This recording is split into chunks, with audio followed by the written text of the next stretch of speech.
Hello everyone. Welcome to Distant Dungeons. We are live with a new episode of Age of the Sleeping Gods, episode 5. It's been a hot minute since we did this campaign, but some scheduling issues, past month or so has been a bit hectic, but now we found a slot right before the Christmas month to do a session. Bit of a broad schedule heads up because next Wednesday we will have another episode of Tales of the Rupture as well. So also check us out next Wednesday. And in general, we tend to try to be live whenever we can on Wednesdays and Thursdays to do either gaming or D&D. So always tune in if you feel like, if you enjoy, we appreciate it. So to do a bit of a big recap as to what has happened so far in this campaign. Our three main characters, we have Zenkela, played by Adam, the wizard necromancer, currently with a entourage of undead at her behest. We have Ostre, played by Chiara, our warlock of the arcane, some greater power of arcane force seeming to backing her magic. And we have Silen, a Shadar Kai elf who is being labeled as the Dreamwalker by the denizens of the Dreamlands. This strange figure who seems to be able to traverse the Dreamlands with relative ease compared to everyone else. The three of you had seemingly been pulled from the clutches of the god of death, Nihayik, by the sleeping gods, this pantheon of beings who live within the Dreamlands, who seem to be under siege at the moment. Their counterparts, the waking gods, having done something to usurp their power, and now they seek you as their champions. Perhaps in life you might have served them in some way or form, in some means that served them and possibly put you on their radar. They have recruited you in exchange for some granting of a great boon that they may provide should you be successful in freeing them from their prison. And they set you on the path forward. They guided you to your first memories, for you have seemingly forgotten who you were in life, though some bits and pieces come to you in moments when things jog your memory, some of your own muscle instincts kick in at times, and they remind you of who you once were. But you manage to acquire your first memories interacting with different forces of the Dreamlands, traversing from one plane to the next. We had Ostra, who learned that apparently there are versions of yourselves going around, and you actually had an encounter with a future version of Ostra. You had stumbled upon a tomb with Zinkila's own body inside, seemingly having been a memory of her death in life.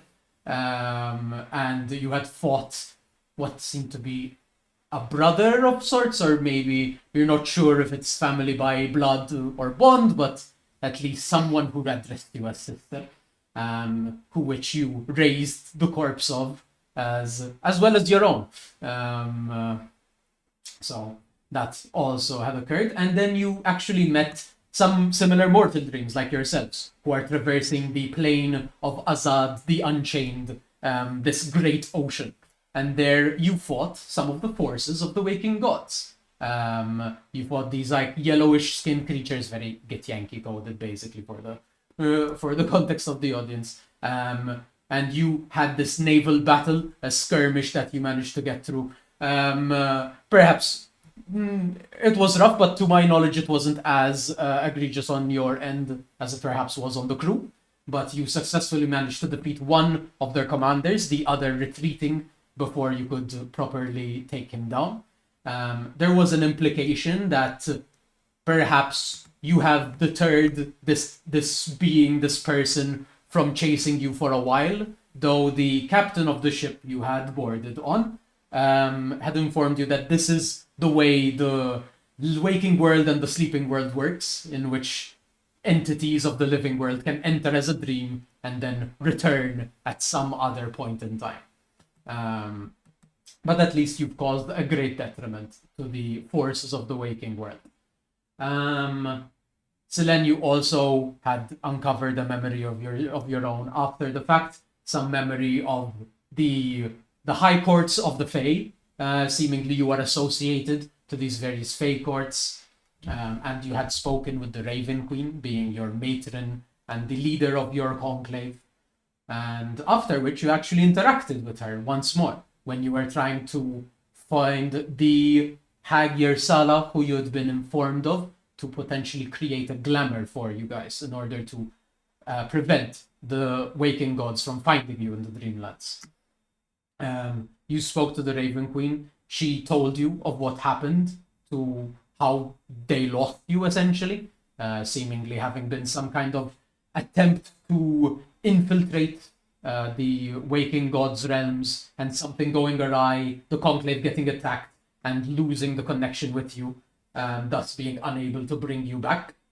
And with that, she also gave you some hidden knowledge within your own psyche in order to remember how to properly traverse the Dreamlands as the Dreamwalker. With that, you managed to find Yirsala, interacting with some strange creatures in a wood. They seem to be forces of what it called itself to be the Dark One, potentially some entity that resides over Hayek's realm, that is currently like part of the usurping force. You managed to defeat them, managed to also learn that there is arcane potential in what you do and how you fight. A little tidbit you gained, an arrow of necrotic energy, Selene, one of the arrows that pierced the greater treants. A piece of bark, remnant with lightning energy from Zenkilla's attack, has seemingly held on to that magic. And also, Ostra, your stuff has seemed to gain some strange, almost like bark-like coating around the blade itself of the halberd. Interesting. And you're not sure what it does yet, but it seems to have taken some minor property. Going from that, you found Yirsala, this hut that exists in a space void of the Dreamland's energy, as if it is existing separate from everything else, bordering on Hayek's realm. And she allowed you entry. You spoke to her, and you discussed the idea of getting this glamour.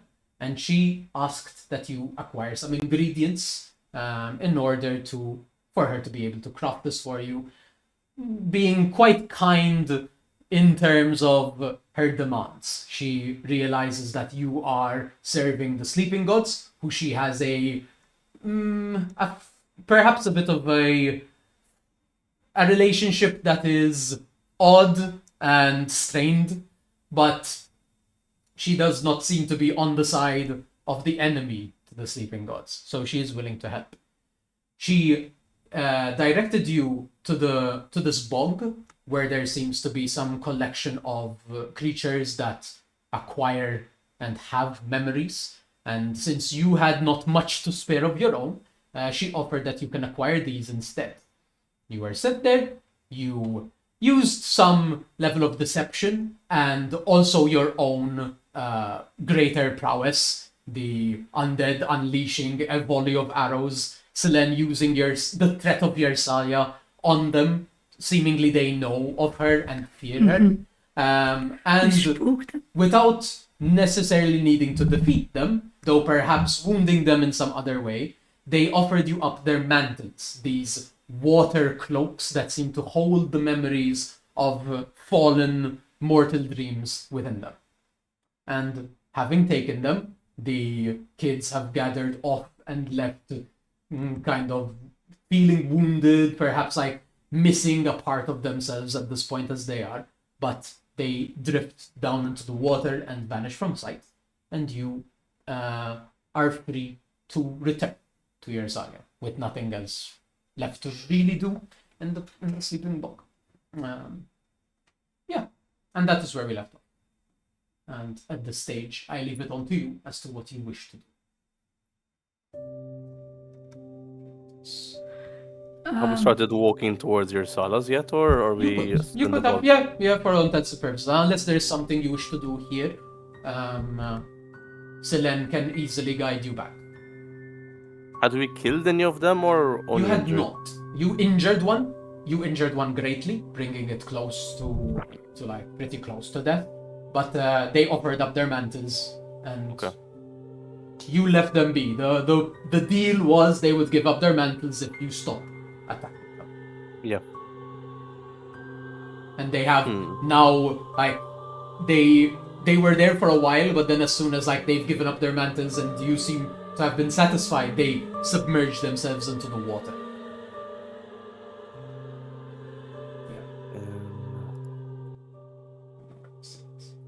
Well, I'd probably think it'll probably round up her minions and make sure everyone's alright. Yes, all the One of them's a bit undead. injured, but it's fine. Yes.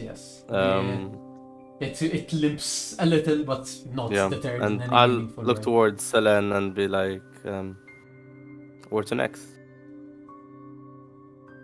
Dreamwalker. I mean, I Confirm. guess back to the resident witch. We don't have anything else to collect. Is that right, DM? Nope. Or was this it? From this area, no. So yeah. And then we'll gather the items, making sure that they are Yes. active ready to go. They seem they are strange. These they seem magical in nature. Hard to tell like what they could be used for other than the memories themselves. But it is strange. It doesn't feel wet holding them. They feel cool, very, very cool, but not. The texture does not match what you can see. It feels more like some sort of cool leather is the feel, I would say. Okay. Yep. Unless Whatever, as we walk, yeah. since my my weapon now has wood in places where it shouldn't have wood. It's like it's not covering the entirety of the blade, but there are like as if it has like wooden veins like on parts of its edges and. And what is it? Where did it come from? Like You're pretty certain when it did happened happen? after the fight with the trees. Okay. You're pretty certain like But having. it doesn't look like something is actively infecting my weapon. No, well, you could perceive it to be as such, but it doesn't seem to be anything that is hindering the blade. Since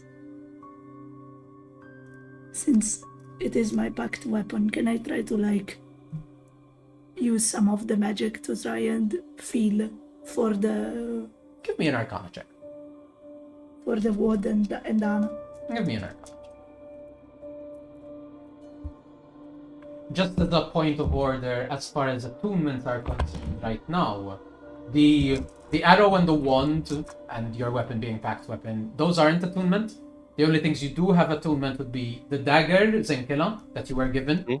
Selen, the Arcana. technically the earrings. They are they are bracers of archery, but they are earrings of archery.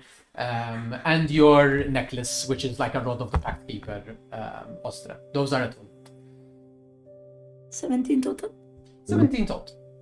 I'd say with the 17, you feel for the energy. It certainly feels there is some touch of like a necrotic sensation around it. You're familiar with it considering that Zenkila being around you, and you can like it feels similar, not from her, but of a similar school as what she uses. In general, what you think is there is some kind of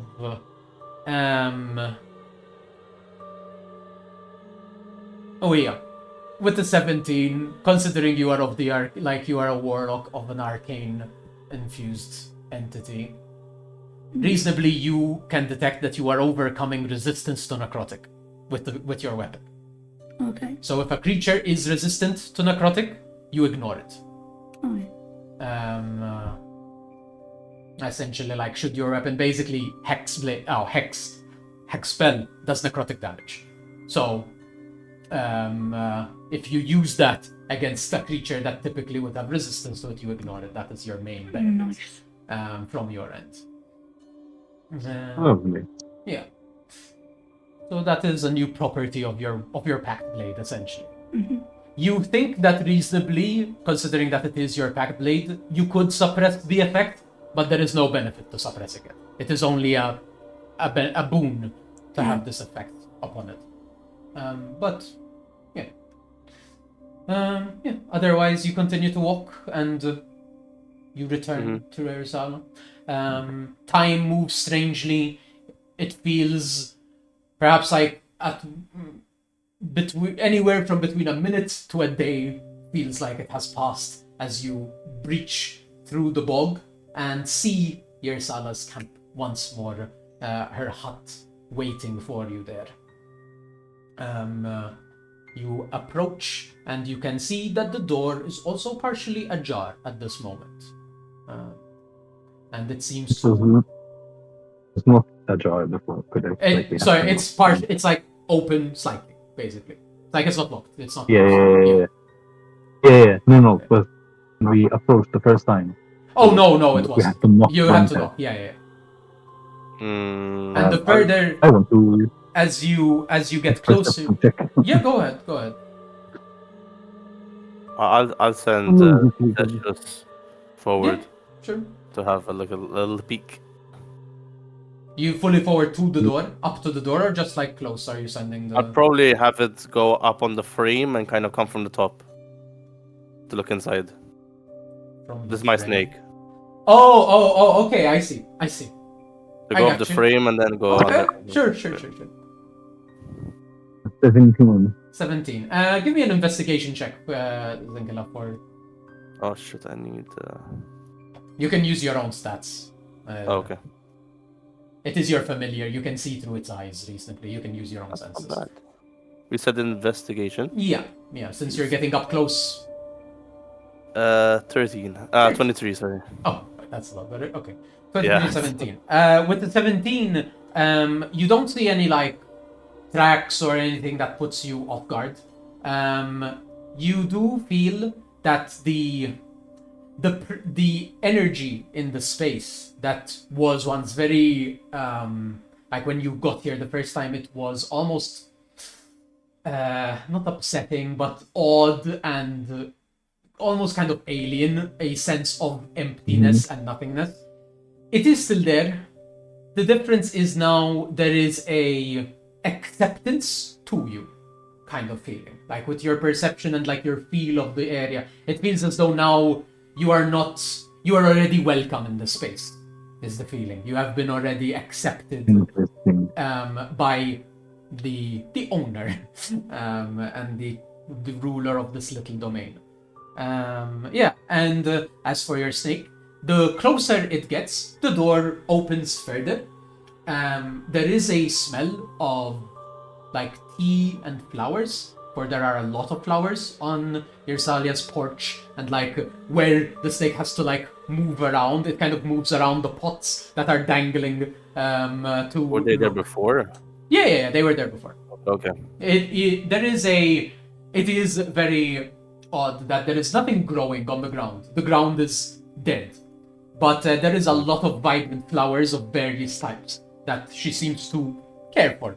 That Yirsala seems to care for. She did mention that she cared for things and that the gods had done something that had caused her great strife, and she blames them for it constantly. And that she seemed to have implied that the flowers are what she holds on to as like a memory of something better. It seems even the house itself, there's no like negative reaction. The snake doesn't feel at all. Your familiar does not feel like it is under threat. It feels very like it's moving in a safe space. That is the sensation you get. Yeah. I'll walk up to the door. You walk up to the door. I- The door has already like halfway open with the snake being there. It seems to have detected its presence. It seems to be reacting on its own, as if the hut is bidding you enter, essentially. I'll call out, Yirsala, we're home. You hear from I will inside. knock. You knock still? Okay, yeah, you knock. Come in. Walk in. I leave the skeleton outside. Yeah, you all walk in. I detected your presence as you entered my space. I also sense you have acquired what you sought out to bring. May I? And she is inside. She's brewing some tea. In this moment, to remind the inside of the space is it feels very cluttered, but it also feels as if the space moves in such a way to be comforting to the people inside. Chairs move on their own. There is a table in the center where there seems to be some tea already prepped, but she seems to be making some more in this little kitchenette area. Yeah. And she turns and approaches you and puts out her hands. May I? Thank you. And you hand. Then go over the fact. Yeah, you essentially needed 3 mantles, just to remind that. So we got the 3. Yeah, technically you could have forced 4 more, but you had 3. Just confirming we don't have like more or less. No. Yeah, you hand 3 over. Excellent. Yes. I hope those troublemakers didn't give you too much of strife. Not at all. I'm ashamed I couldn't add them to my collection, but you know what? It's okay. I think they would not leave as much of a remnant as you would like to work with. They weren't too impressive. They are troublesome folk, but I suppose much like many creatures in this space, they are damned in one ways, blessed in others. They will make do with what they can, as we all must. And she takes them and she goes back to where she was making tea. The pot, she moves aside and seems to start setting up a kind of more alchemical spot for her to work on. She puts the mantles down. Good. Now, I have looked into what is further necessary, and looking you over, understanding your essence, I will require you to make one more journey. It might be difficult, but it is not something you haven't done before. And she gives a bit of a knowing smile. Simply put, lacking your memories as you are, I cannot withdraw from you what normally I would seek. Traits or talents of your own that would infuse with the glamour.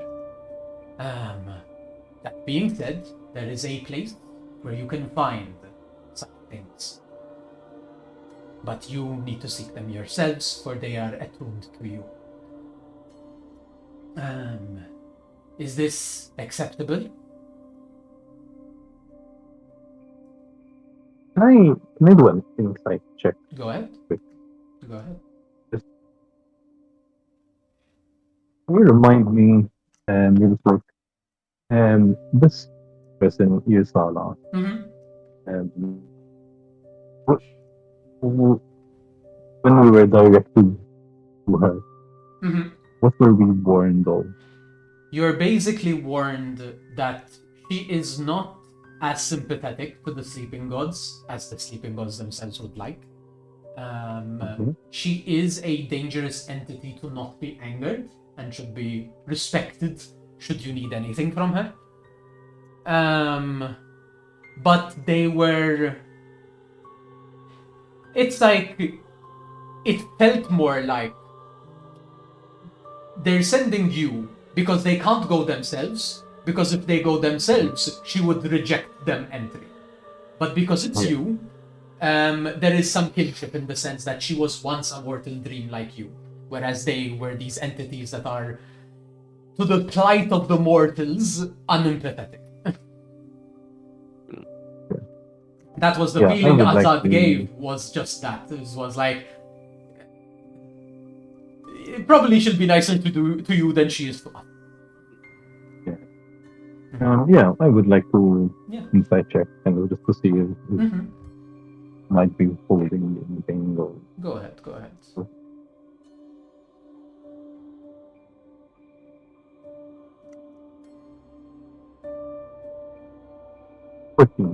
14.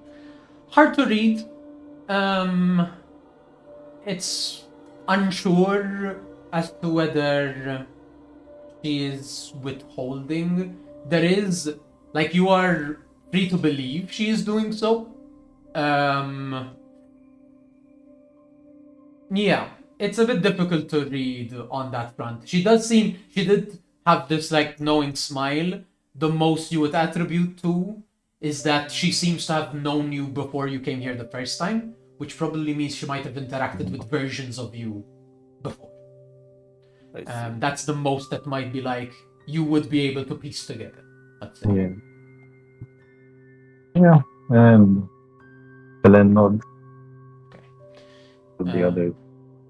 She looks at the two of you. It's always good to remember. Perhaps, though I would warn that what you will find might not be your memories, but rather things of your past that you might have believed, wanted, could have been. It will certainly not be any truth, for we shall be journeying to the borders of Omirk's domain to seek what we need. And Omirk, you remember, is the god of the author of fables and tall tales, god of lies, essentially. So we might not find real truth there. It will not be truth, but it is things that you once held within your own psyche. But it will not be memories, truthful things that have happened. And I warn you of such, for the Valley of Lies, as it is called, is a dangerous place for those who are not strong of will and sound of mind. But we shall travel there, and you may acquire what I will need to finish this glamour. And when she says we, Helen looks at her and says, "We shall be doing." Sorry? When she says we? And will you be joining us? I will not journey there, but I seek to make the glamour, and thus I need it, and you need your glamours as well, and therefore we all need. I shall provide a sanctuary outside the valley, but that is the most I can provide. I do not leave my domain. It's not safe. Apart from lies, what should we expect within the domain? Temptation. Maybe minions and such. Temptation. There are creatures that reside there, but you are known to the gods. You should not have trouble with the denizens of the valley, but rather it is the denizens of what demons or temptations you might have once harbored in life. Okay. Interesting. If there is nothing else, I shall... Any advice? Hold true to what you seek. Do not be tempted by things that seem bountiful. Focus on your task. And that is anything that can harden your will and your fortitude would be to your benefit. For ease of mechanics. That refers to wisdom. Yeah, that's the most she would say. And Alright. she claps her hands together, and it booms out, and you feel a shift under your feet, as if the hut itself rising up from the ground.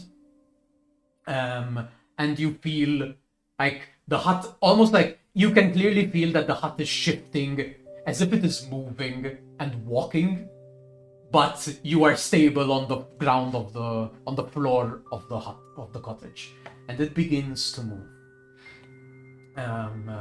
And she continues on working on this workstation, where she begins to actually tear the mantle. You can hear this, like, these whispers fill the space in her area, probably the memories within the mantle being partially released. And as she does so, she just says, I have learned some ways of my own from teachings that were left behind by you and your kin, Dreamwalker. It is most interesting what you can achieve with your own presence, I suppose. It is quite hard to replicate. I commend you on what you are able to achieve. And she says this, and you, Selene, do feel that what you usually do to traverse through the plains, to the dreamlands, seems to be what is happening with the hut itself. It is moving through the same path that you would normally be able to carve through. Does the hut have chicken legs? You're not outside. Do you want to look out a window? Can I peek? You look out, you open a window, you peer down, and you can clearly see that, yes, it is these large chicken legs. These very scrawny and like bone legs, just standing perhaps 15-20 feet off the ground as the hut moves along a path. Yeah, it is. Hey, I needed my own Baba Yaga, okay? Zinkela will watch and try to maybe learn and see what Sure. Yirsala is doing. Sure. I'll say give me an Arcana check. It's still the basis of Arcana.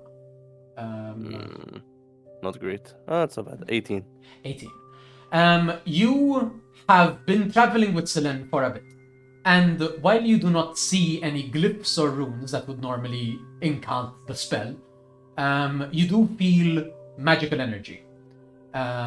You're hard pressed to place what runes would be used to do what Selene does, but now you actually look around and you can see glyphs on the wall of the hut brighten for a moment and then fade, and you're being like, oh, okay, some kind of conjuration magic is being used here. Essentially, the most you would be able to surmise as a scholar of magic is that the hut is being summoned to another location from where it is in play. It's like teleportation, basically, but it is being done very more in a sense of I have placed an anchor in where I need to go, and now I am being summoned to that location. Yep. Rather than visualizing and teleporting, which is more what the arcane would do. It is, and you, Selene, on a similar basis, but perhaps less jargony and less scholarly, you understand that this is what is happening. What you do is basically what the hut is doing, but it is replicating it with spell and magic. And you do this naturally, something that you acquired as a lineage and as a boon rather than as a arcane casting. So you do this almost on a divine level rather than an arcane level. Sorry, does Yirsala have any notebooks, any maybe spells running around here and there that I can maybe copy? Give me an investigation check. Maybe. Give me an investigation check. Possibly. Shit. I'll say you can have advantage with familiar Great. helping you. Actually, I will also use. Look around. I'll use knowledge of a past life to roll a d6 right afterwards. Go for it. As you seek and you use what knowledge you know, what little fragments remain from your previous life. 22. 22. You snoop around a bit, you can, I would say you will notice that Yirsala has noticed you, but she does not stop you.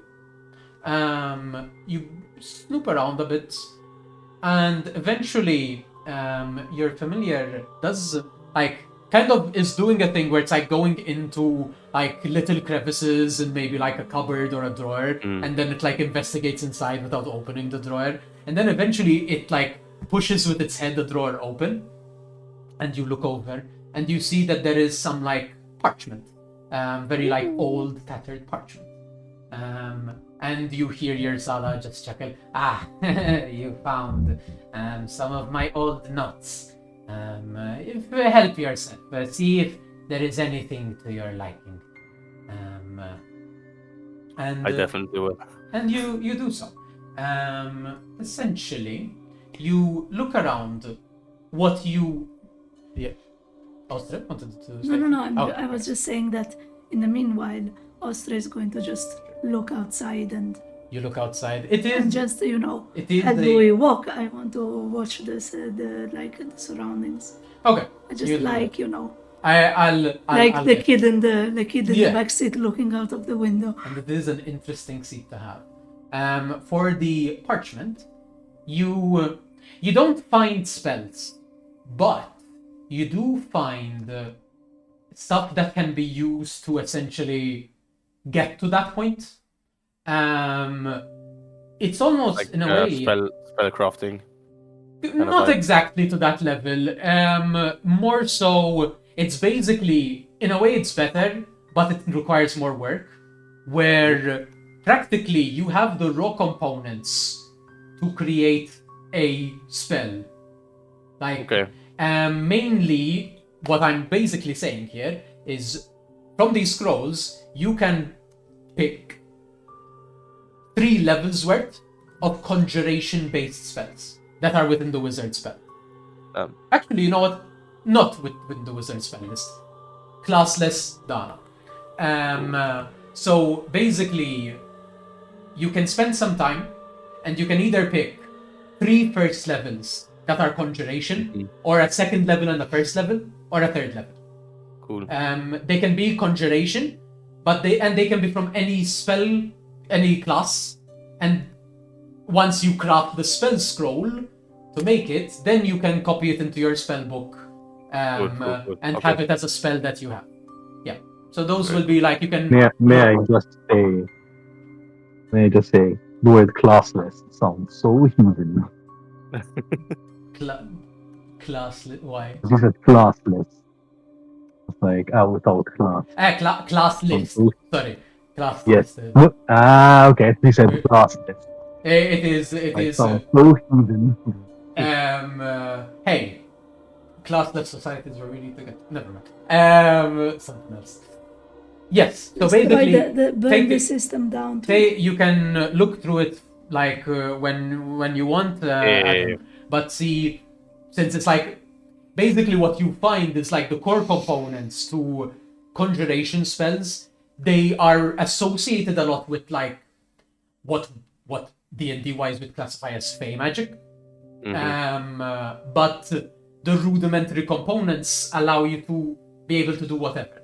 So it's like you can spend time with no component, with no like gold cost, to just like pick your 3 spells or whatever 3 levels worth of spell, and then you can copy. Fun. Thanks. So you find that, and she's like, yes, those are from my earlier days. I have no use for them at this point, and perhaps if you continue to move forward, I might ask for some help in the future myself, should the need arise. It is not a bargain. It is simply a... As friends. Yes, as friends. And indeed, like before you felt a strange, like a waft of energy when you made a deal with her, you do not feel the same thing when this happens. It is clear, it feels like it is just, words are being exchanged here, no promises are being made.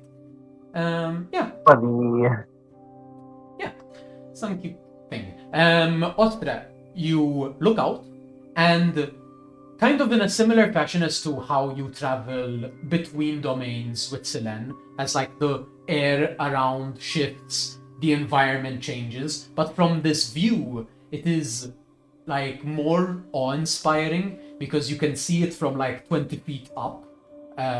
You see the plains change beneath you, mountains almost like as if they crumble over like what probably would be hundreds of thousands of years, and like trees grow in seconds as like the different planes shift and change. Grass grows and then withers, hills grow out from the ground and then fall back down, turn into caverns and holes.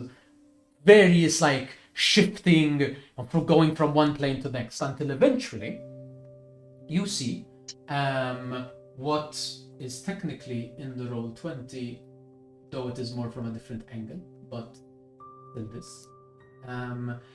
The environment changes to this bleak grey, and the hut sits down in front of the entrance to a massive valley. It is dead. There are dead branches. The valley itself is like clear. There is not a single grass to be witnessed. There are like dead branches and dead twigs and things. And I will put it as well in the OBS for our audio. It is there. Keep it there for a second. And you feel the hut shift once more as it like has found the stable ground, and it wobbles down into place. And it seems to have arrived. And Yirsala, and it says, we have arrived. Whenever you are ready, the floor is yours. I'll ask. Mm-hmm. If it is not too much to ask, and prepare for strong of mind, you don't by any chance have any consumable that might aid us.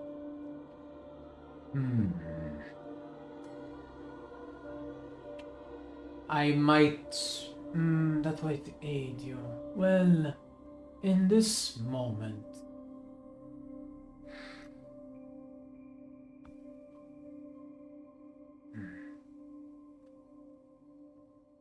Give me a persuasion check.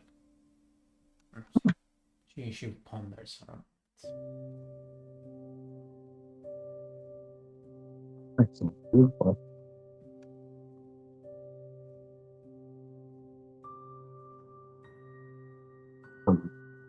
How much? 12. 12? Yep. Okay.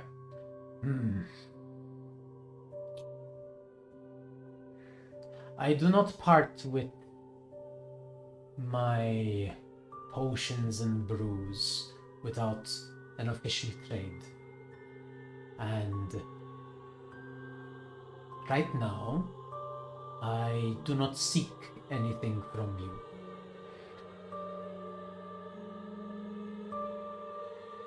How about this? Should you complete this task, and I think you will be capable of doing this without my aid, but should you complete this task, and if it is amenable to you, I will ask for you to do another task after I've completed the glamour. Something that will be specifically for myself. A message delivered is all I ask. And in exchange, I will give you consumables. Some of my brews that might help you in a difficult situation, some healing, or some otherwise boonful brews. But I would like to see if you succeed here first, before I part with them. I do not wish to give up my consumables here and then lose them to the Veil. Of course. Good. Yeah, she says that.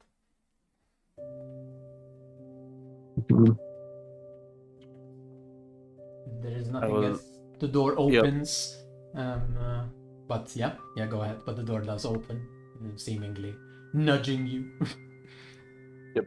I will walk outside. I'll grab my skeletrons Yes, and they follow. zombies. They follow accordingly. You. A point of order, actually, I guess, because we didn't say this, and I don't know. So you can tell that the ground is the same as what Gismo. And I guess, Ostre, you would have noticed this, because while it seemed as if like part of the ground around the house was also traveling with you. And the skeletons were in fact outside, because she doesn't let them enter. So they were outside. Yeah. I guess they would have gotten onto the porch. But you notice like I left them on the porch. yeah. But just because I'm realizing I didn't mention. But yeah, they are out there waiting for you. They join you as you walk out. Just like being Yeah, holding their knife. No, they were easily. They are undead. They had faith, but it would be funny. But yeah, they are there. They are waiting for you. The rest of you follow as well. I assume Yep, so. yep. Australia? We do. Okay. You follow, and you begin to enter the Valley of Veils, as has been referred to. Meta said Valley of Lies. There's also Valley of Lies, but Valley of Veils is the proper term.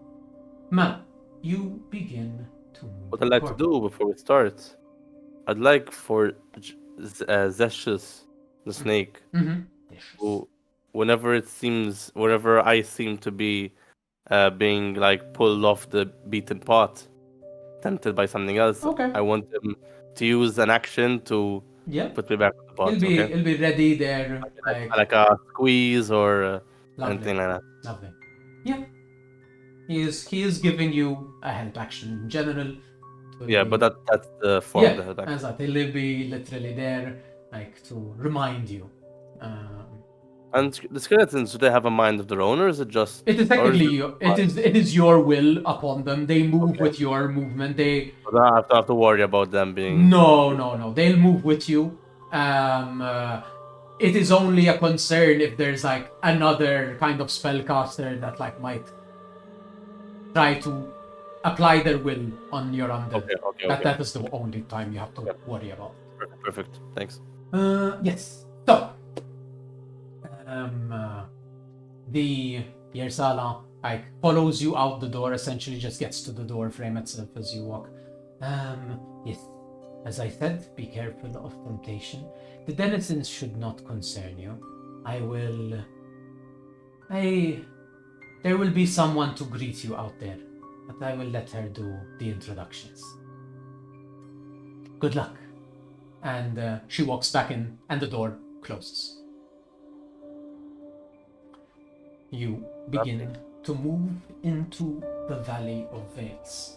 As you do so, you start walking further in, and you properly get into the valley now, and you are now surrounded. Like the valley reasonably could be anywhere like 60, 80 feet high, almost like cliff sides on either side of you. We will shift the OBS back to our main cams. You can see in the facades there are these massive cavern openings, but the second you like focus on them, you can see that they are not per se open, but rather it seems like there's like some dark, shadowy magic blocking the entrances. It's like whirling mass of shadow at each entrance. You step further in, and eventually you feel this like cold energy waft past you, and almost these shadows move across the ground past your feet and start to form into a figure ahead of you, about like 40 feet away from you as you move together. I assume reasonably like there's no like, it's pretty wide between Dana, so you could be standing however you wish. But yes, a figure starts to form in front of you. I'd say in this moment you do not feel threatened. It's odd, like you You think you would, but you don't. And that is concerning. But there is this feeling of like, not per se a voice, but it's like, do not fear, travelers. Like, but that as an emotion. And this form. Be not afraid. Be not afraid. Biblically accurate intelligence advice. I see. No, not those. Those aren't here. Those are the bad ones. Yeah. This figure forms, and eventually it forms into this like kind of a feminine silhouette. There are no features. It is like a blank black. It is almost like a shadow taken form as a humanoid. And then the voice accompanies. It's like You recognize the voice? No, nothing you've ever heard before.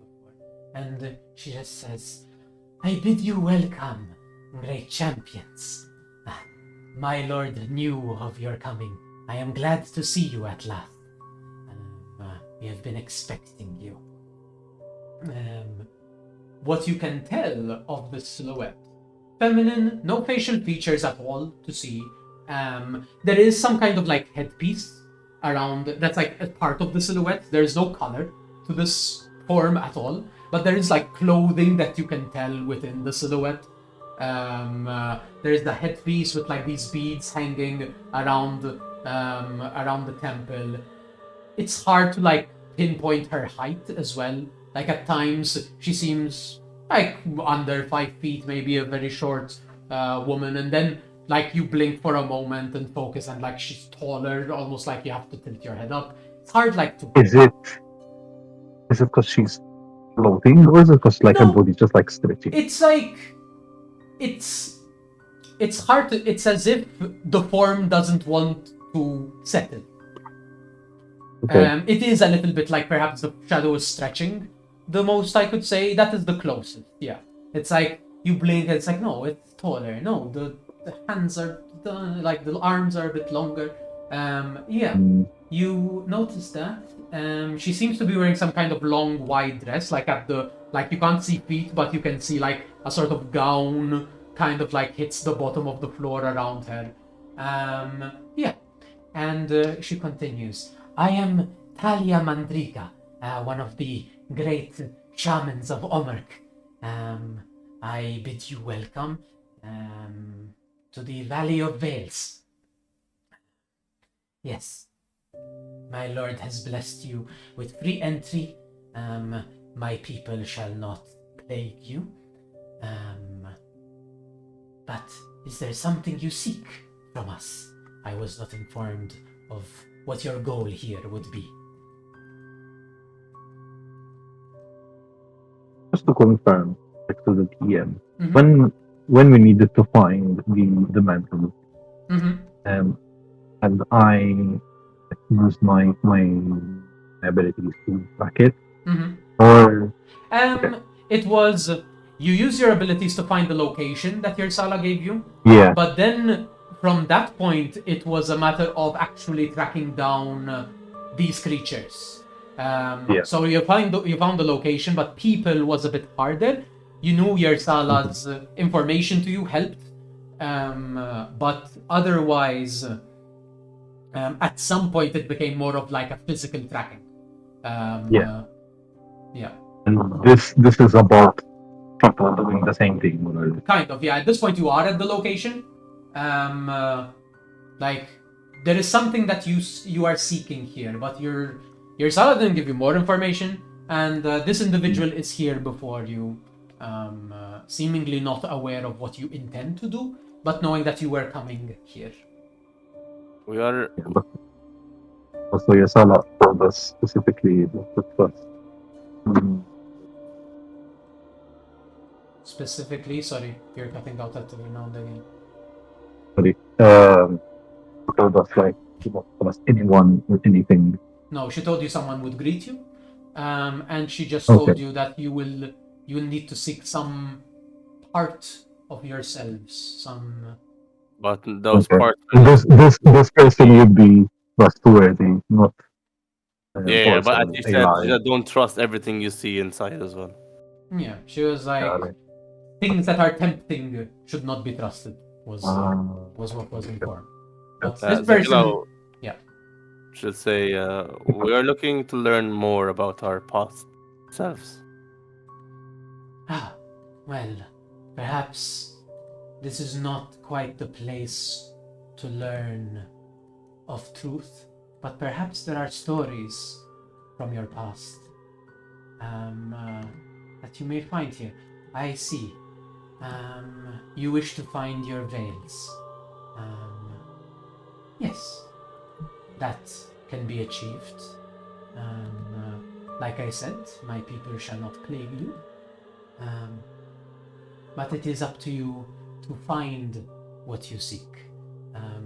You will be drawn to your veils. Good, yes. This is something we can do.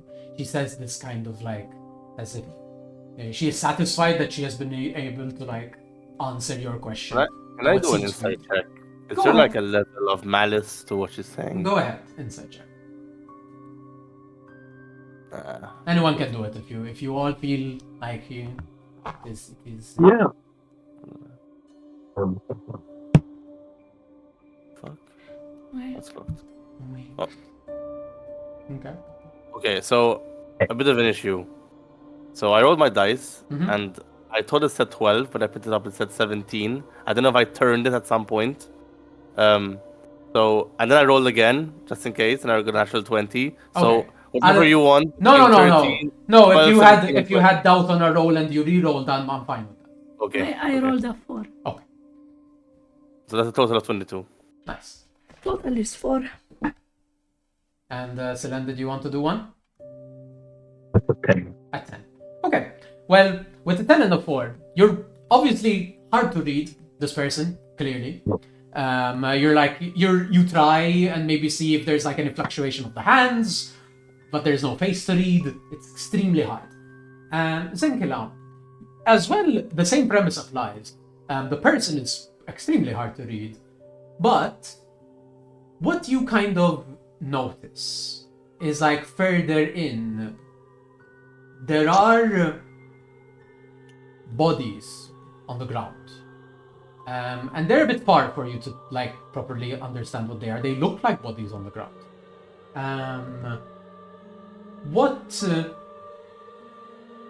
I will say for now you've taken a notice of something. Okay. And you've picked up on something, and I will reveal further the further you go in. But there is something that you're gnawing on it right now. Like your mind has like, there's something, but I need more. Yeah. But you've gotten a piece. Also, one small thing. That the battle we had with the kids. Yes. Was that, how long ago was that? Not a long ago. No, you haven't rested since then. I don't know. My mage armor will still be up. Yes. No, you haven't rested. For all intents and Okay. purposes, mage armor lasts until the next long rest. Fair enough.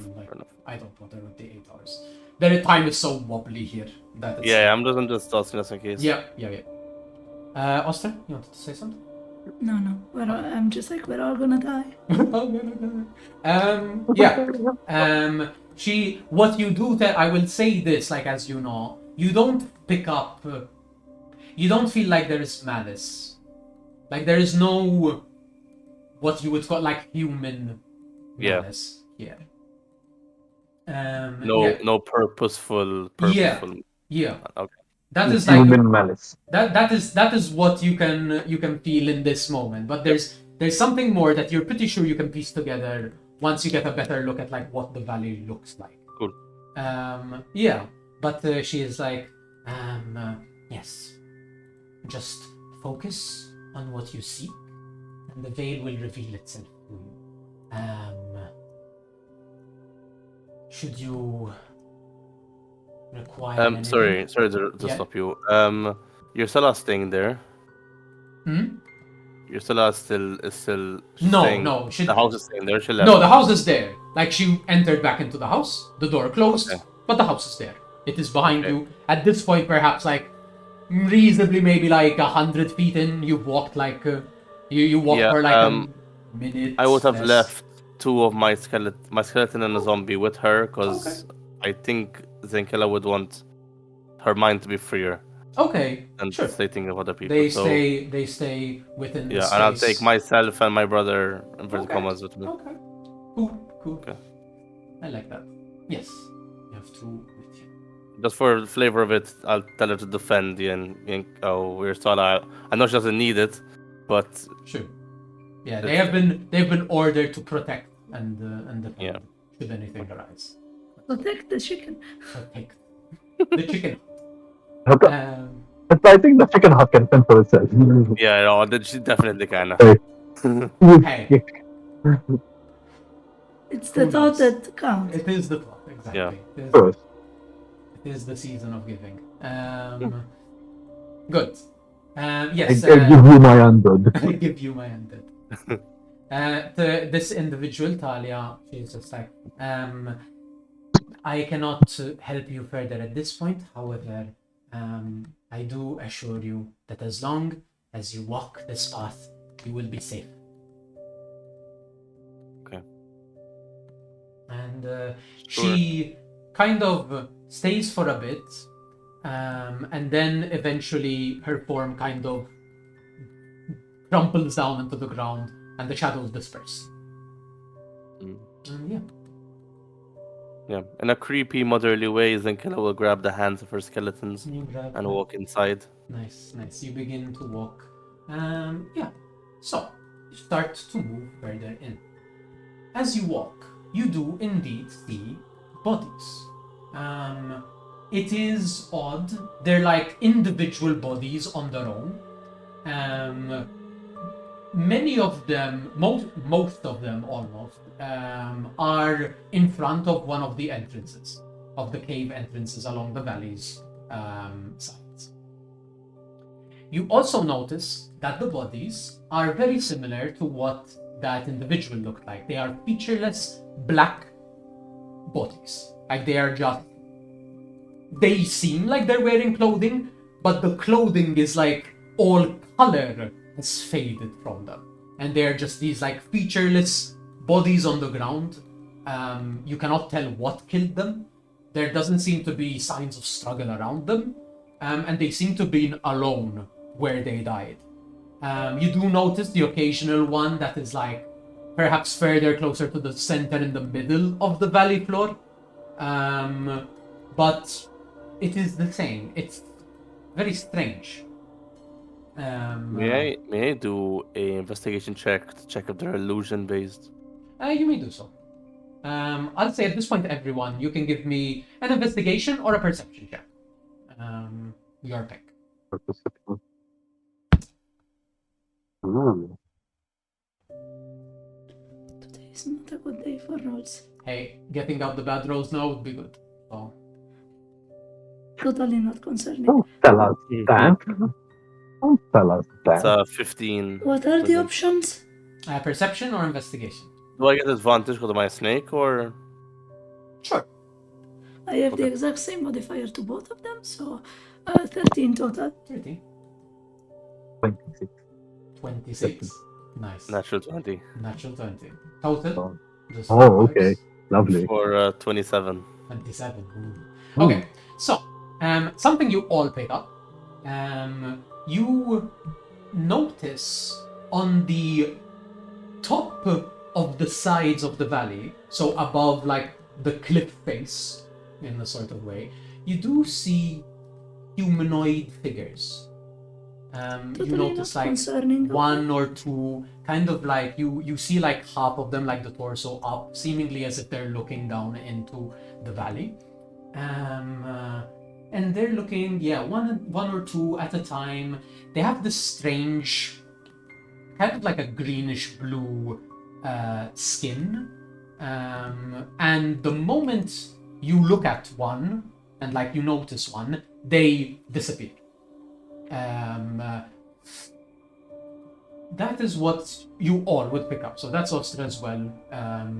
So the two of you, Zenkila and Sinan, what you additionally pick up, as you're kind of looking, you, Sinan, are more like just scouting, like more like visually.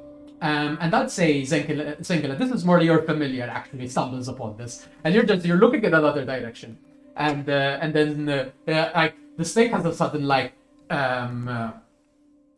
reels back as it's inspecting one of the corpses on the ground, and as it does so, one of these green bluish entities comes out of the corpse. It's as if it like stands up. And like the snake takes back and like you turn, feeling the sensation of your familiar, like suddenly feeling panicked. And Silen, you like happen to look in that direction. Obviously in this moment, Ostra, you look as well, but like otherwise, they are the ones who initially like notice. Exclamation mark. Yeah, like whoop? Yeah, and and you notice one of these creatures, and it stands on top of the body that it just came out of. It's seemingly as if like it hasn't noticed that it's been seen yet. It puts a hand on the body, and after just like maybe a second, the body starts to almost become translucent and then vanish. And then it stands up. The creature stands up, looks, notices the snake, then notices the three of you staring at it. It does seem to have a face. Like there are eyes and there's a kind of gash of a mouth. It almost feels like they're made. You don't know if it's made of metal, but the vibe is like very not like skin and flesh. It's more like some creature of like a construct kind of. It notices that it has been seen. It finds another body, leaps into it, and vanishes into that body. And you see it off in the distance, it reapparates again from another body. And it keeps doing this until it leaves. And these were on the cliffside. These were on the cliffside. And what I'll say now... I see, those are like scare actors that mustn't be seen. And they're like, shit. Either that, or what you piece together, Zenkila, from the prior insight check. What you're feeling like is you've walked into like a den of vultures. The vultures don't attack you while they're living. They wait. And then they feast. Once. And mine was funnier. And you remember what Talia said. As long as you walk this path, you are safe. Which seems to be an implication here that should you perish here in some way or form, these creatures will be feasting. Yeah, Zenkila will go. Silen, Austria, don't die. Don't die. Good advice. It would really suck if you die. I place a hand on Zenkila. Stay. Lovely. Wasn't planning on it. Lovely. With that... you know how much I love that, but this not here. So, as you continue to traverse, and you kind of like... For now, you're more like walking and taking in your surroundings. It's been like maybe just a minute. Maybe I'll say like 2 minutes. Like a minute ago, this thing happened, and now it's been a minute past. You start to like properly take in the surroundings, and you start to feel a bit of a tug on your perception, like on where your eyes dart to. And this is a similar feeling to what you felt when you found your memories, where your memories pulled you towards them, like as if you knew where to go to find it. Once you were near enough, you knew where to go, and you feel the same. Totally not concerning. And as you feel this sensation, I would like all of you to give me a wisdom saving throw. I watch all my natural 20s take a dip to natural ones. I'd say with Zenkila, with your familiar helping you, you will have advantage. Jesus Christ, thank God. Oh shit. That's worse. Wisdom 15. Saving throw, yes. 15. Okay. I'm sorry, the saving was 20. I knew you are fate. 17.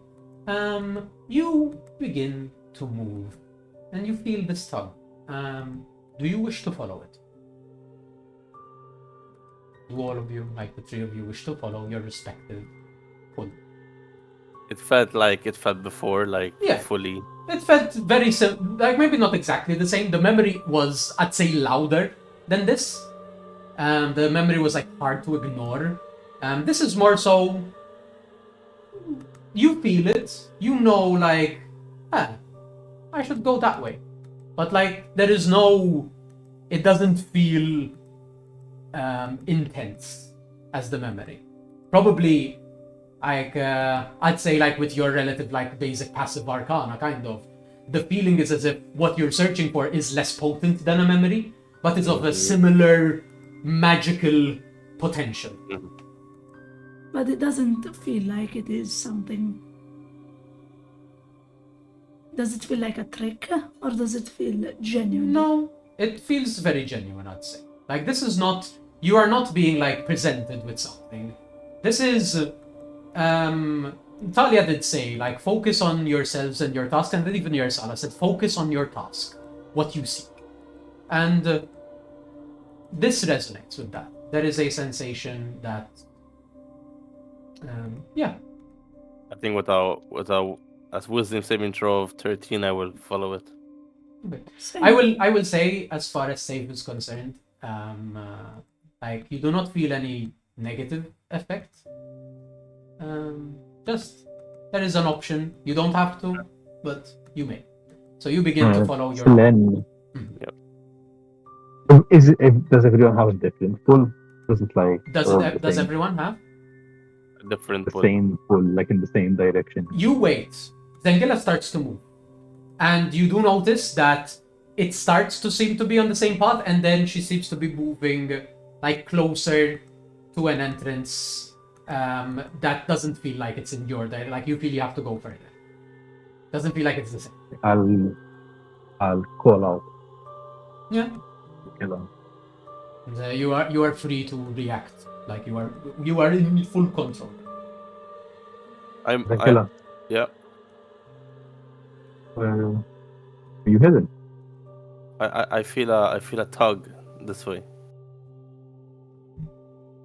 We're encouraged to not stray from the path. I feel like our paths are Good. different. We all seek the same thing, do we know? They should not be. I mean, aren't each of our memories different, though? Fair point. I don't know. I have a good feeling about this.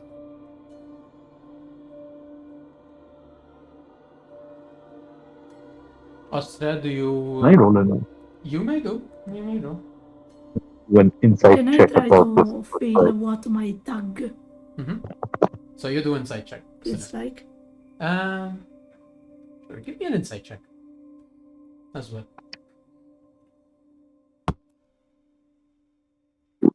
Can you stop?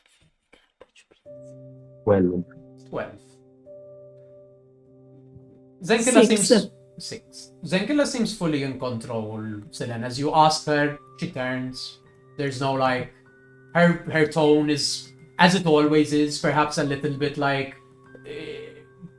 a bit like not mysterious per se, but like has this confidence about her, but it doesn't seem untoward or like alien in any way. It's like your companion seems to be like they are thinking they're within their full capacity. Ostre, you try to focus. It's hard to really place like what it feels like. It feels like something that's yours. It feels like it is something you need to do. Does it feel similar to my pendant? Yes. I don't like that face. I don't. No, like... I was like, you didn't roll high enough to make that connection, but you asked me the question directly, so I'll be like, if you ask, you've hit the nail, you hit the nail with the hammer, but like, you know. So I was just thinking. That face was just me thinking, like, should I give you this? Sure. Yes. I'm scared. No, I mean, don't you against like? my better judgment, will follow Zenkilla. I will not give them Okay. they're gonna stray, at least there's someone with them. Okay. I have two Well- skeletons with me. You have skeletons with you. Silen, you are free to do so. Yeah, I think it would be smarter to go together. You begin to move, and you all start to follow Zenkila's path. It takes maybe about another minute of walking until eventually, Zenkila, you feel you have reached the destination. It is an entrance, much like the others, discernibly no different from afar, but as you get close, you do start to notice some meaningful difference.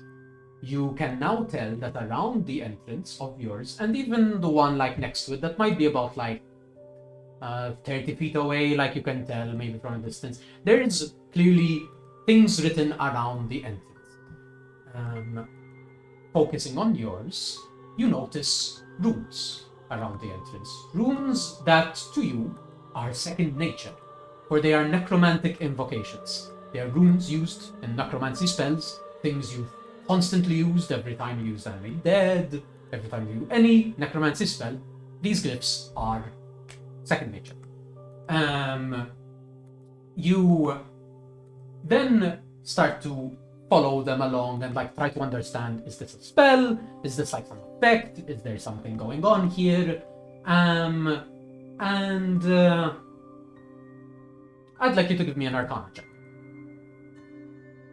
Sure. Ooh. Does that help action still? For this one, I'll say no. The snake doesn't have arcane knowledge. Oh, Jesus.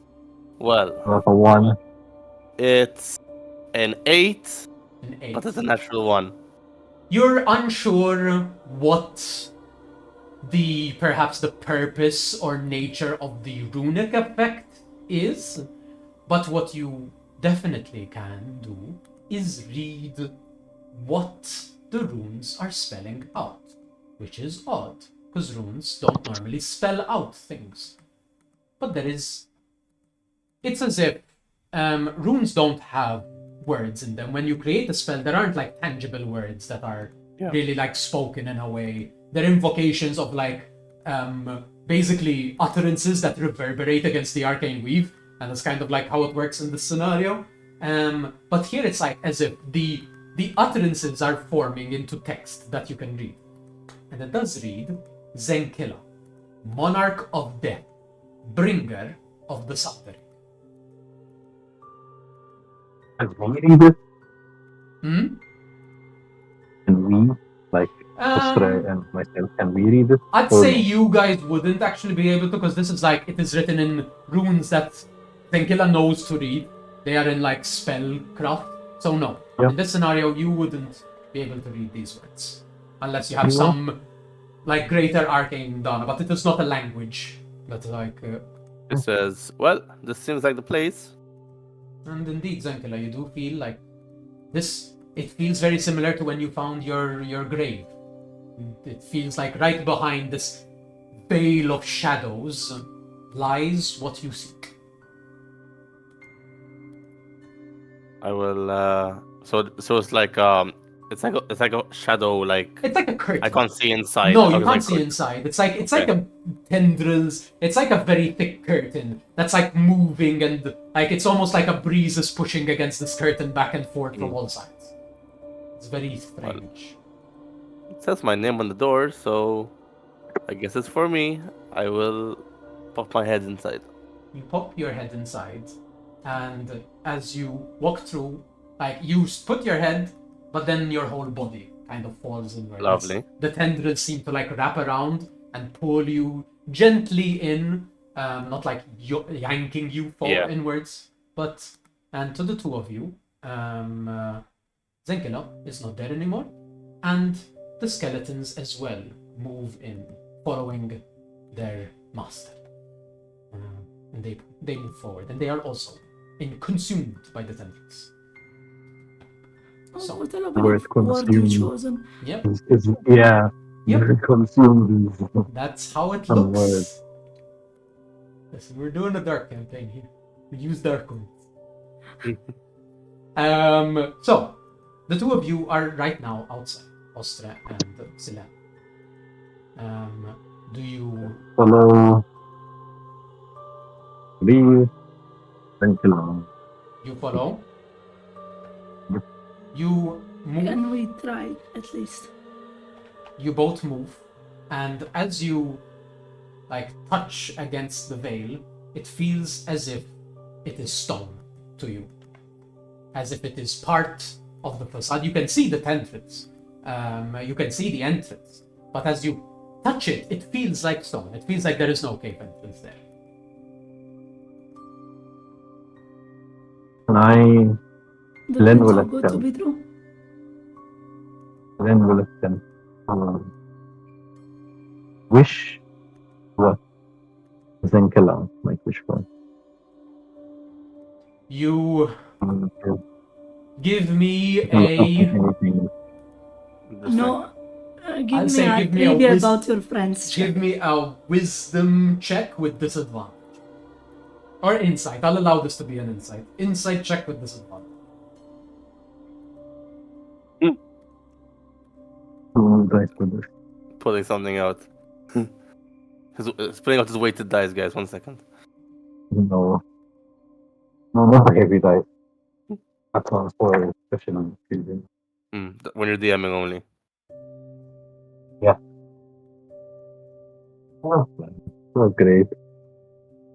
You said insight, right? Yes, insight. Yeah, that's a 10. A 10. You try. You're hard pressed to think of what you would want. Like, your mind goes to magic, knowledge, undead. Nothing seems to really cause anything. You take your time with this, I would say. All of you, try what you might. About 30 minutes pass. Unless you wish to do anything between that time, but nothing really works. What you try, you try to use magic, you try to perhaps call upon, but about 30 minutes pass, and eventually a similar figure, shadow form apparates before the both of you. And it is again this Talia individual. And she's like, I see you are still lingering within the material space of the valley. Did you not find your veils? We just wanted to make sure our friend is safe. I see. Well, time works differently from space to space, as the Dreamwalker knows quite well. I will say it is a bit dangerous to linger around and wait in the valley. It is best to walk where you must and find what you seek. But you are beings of free will. Do what you feel is best. Yes, very good. This is what I needed to say. And she lingers there for just a moment longer. Not sure if any of you wish to say anything. Thank you. I know the not usually. They are look at Ostra and be like, well, you know what they have to do. She is strong. She will be fine. Right? Yeah. You kind of pat Ostra. So, Yeah. well, follow yours. I will follow mine. Do you want me to accompany you?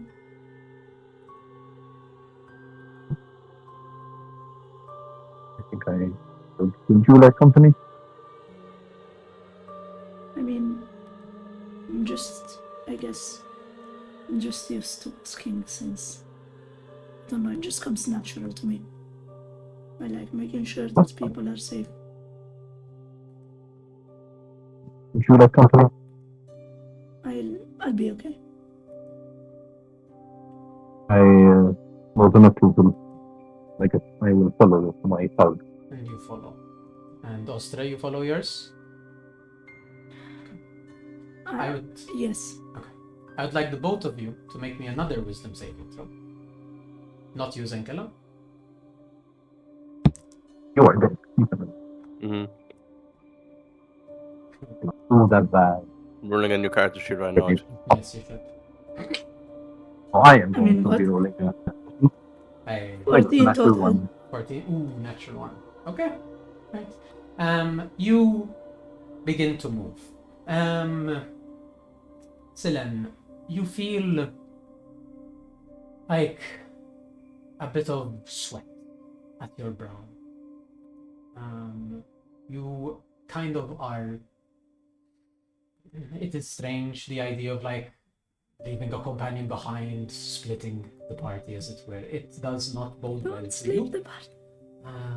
It makes you a bit itchy at the neck. Just like, but yeah, this is what needs to be done, and it shall be done. And you move forward. And eventually, you stumble, each of you, on your own. Veils. Scylla, you see a similar entrance. It is these shadowy tendrils blocking the entrance. And you also see runes. These, however, are sylvan runes.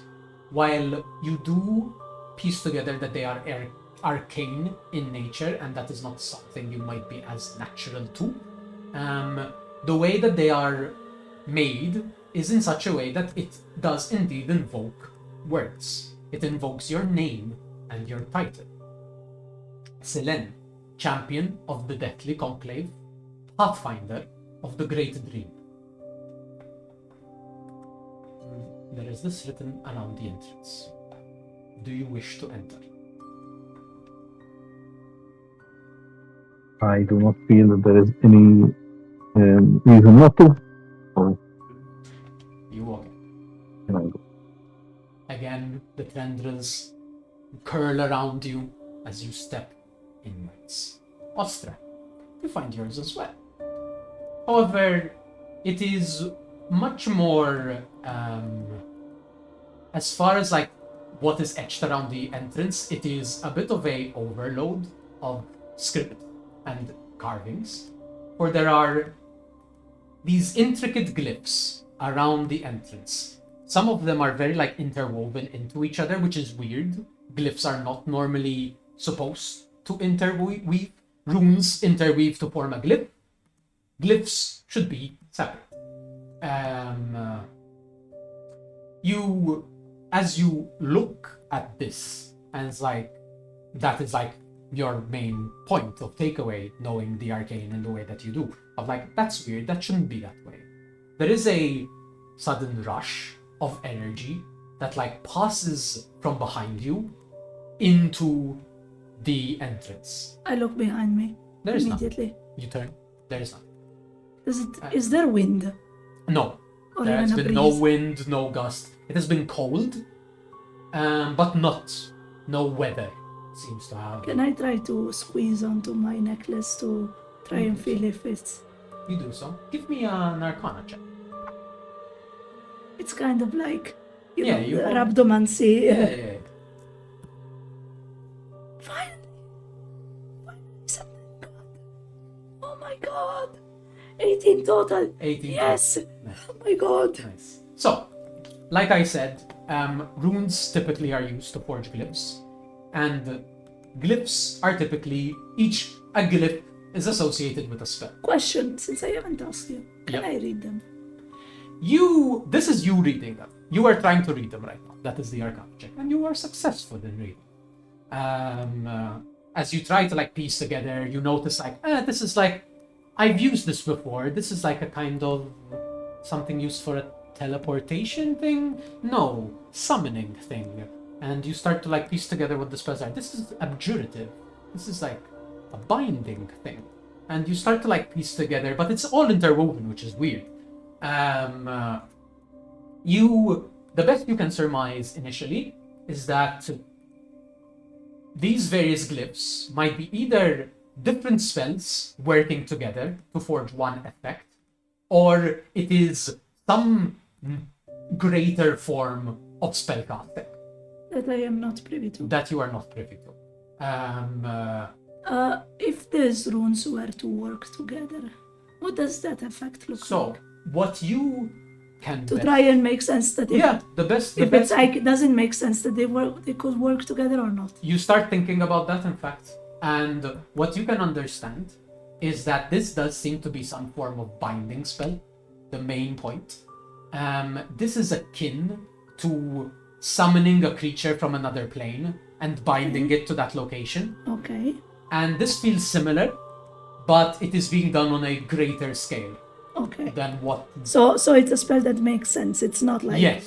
it's not Eventually, like when someone wants to try and trick you with arcane, No. they toss random No. runes on shit. No. This is not the IT support giving you random jargon to make it seem like he's doing his job. This is proper arcane spellcasting on a level that God, you- are you perhaps slightly salty about something? You good? No, I'm just making a reference. No, it clearly is something. It is initially beyond your comprehension, but you're holding onto the amulet, and there's something in your mind that just seems to click. And you're like, this is some form of like greater spell. Like beyond what you know you would be able to achieve. This is like something beyond the 9th level spell. This is essentially what is happening here. Yeah, but the fact that it is an actual spell Yes. chills me out somewhat. Yeah. As you kind of peer through all of that, you can also tell that there are rudimentary runes under the spell, similar to what you saw on Zenkilla's, kind of like, because you were there. You couldn't read them, but you saw them etched into the carvings. They are more rudimentary runes, and they do a similar process, but of a spellcasting that you're more accustomed to. And you can read them out as well. And it does say, Ostra, the Bastion, Defender of the Arcane.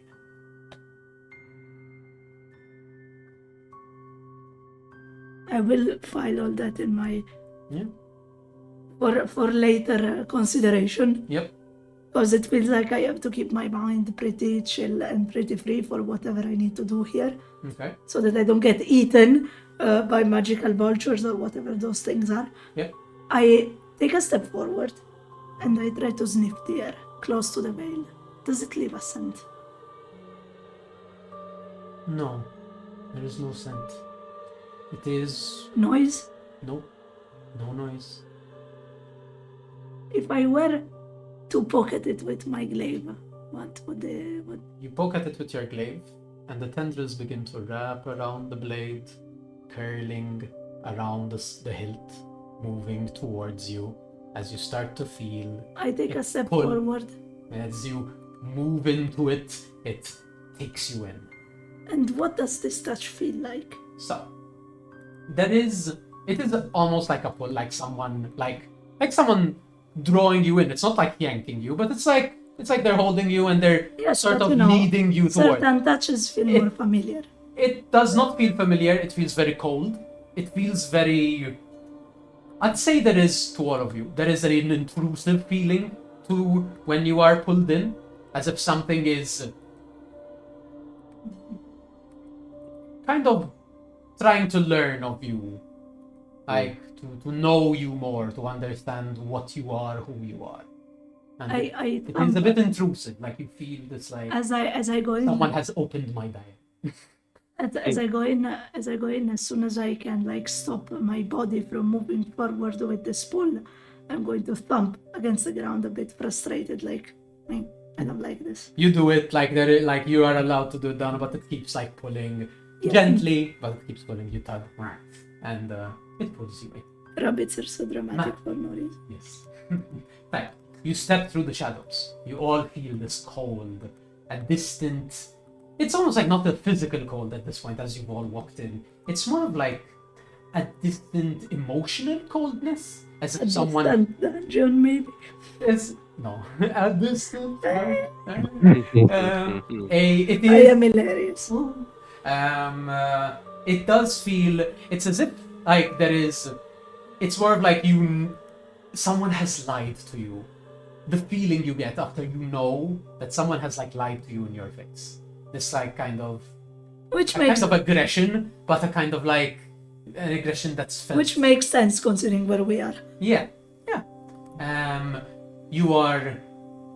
You initially, it pulls you in, and then it's like you are kind of, you stop as if there's like resistance, and you kind of start to move further inward. Like you try pushing back, like it's as if you're hitting a wall, and then you move forward as if you're like passing through like slime. Like it feels very What thick. is it like? Is it like we're stepping through mud, or is it like we're actually barging through and pulling through? It feels like, but it's like all over the body. It's like it's not just like that, but yeah, it feels more like that. It's not like barging, but it's more so like there's resistance with each step. And then eventually, the space, like you move and it is dark where you move. You cannot see anything. Like you just move forward. And eventually, it seems to part. The viscousness ends, and the area fills around you with light. Select. You find yourself in a room. You seem to be lying down in a bed. The light is low. You notice it's coming from a fire, crackling in a fireplace to your left. You see a wooden door ahead of you in front of the bed that you are in. It is partially ajar. It is like maybe halfway or maybe like just a quarter open. There's a window to your right. If the door is partially ajar, is the other part a bottle? Yes. It seems to be dark outside. The walls are made of wood. The walls of this room are made of wood. And there seems to be like at the corners, the supports are almost like these giant tree trunks. Like you see like a quarter of a tree trunk, like on the inside. Some part of the greater structure of the building this room is a part of. You clearly are in a bedroom. A very extravagant bedroom. Then you feel shifting to your side. And suddenly there's an arm around your waist. And you hear like a soft, like, and then, darling, why are you up so late again? And you turn and you see a woman, a familiar woman that you saw in the memory that you had. That woman that you seem to be married to in the memory. You recall the name. I say it hasn't been that long, so maybe you don't know it. Silen would remember it to be Lady Dana of the High Court of Autumn.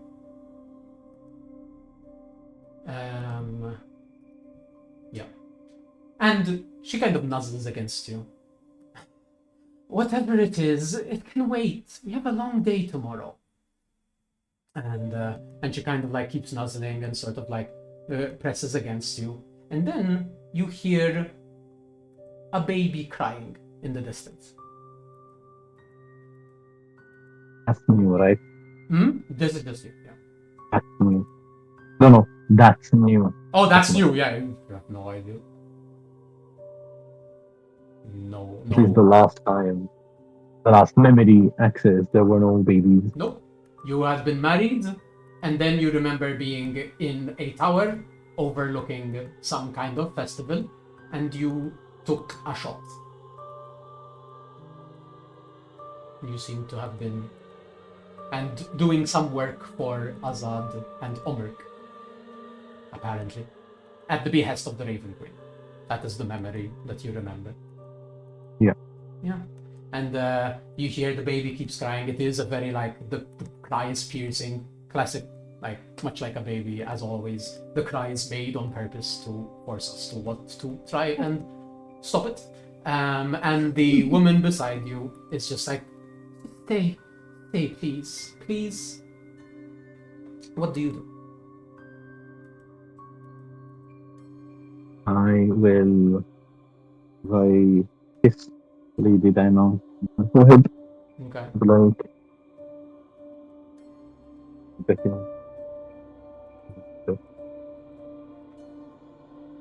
Say again.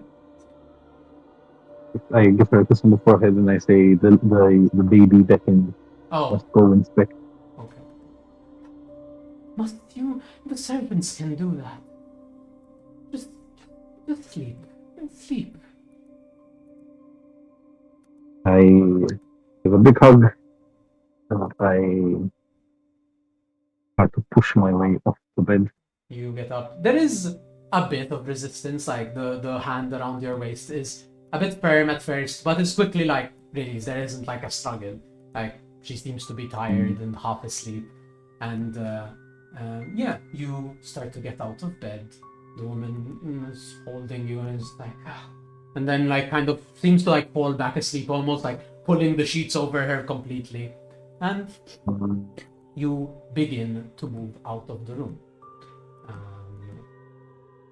Yeah, let us stop there in your end, and we shall shift to Zenkila. Which I don't know if... Now, Zenkila, you find yourself standing before a great hall, seemingly made of stone, some castle of sorts is the vibe it gives. This is as if you're standing in the great hall of a castle.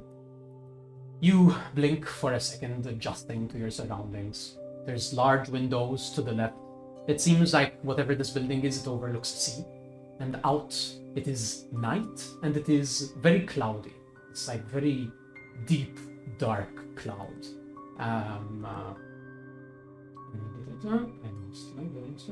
Inside the hall, you see there are green banners along the right side of the wall, and opposite you, where the doors are, these massive wooden double doors.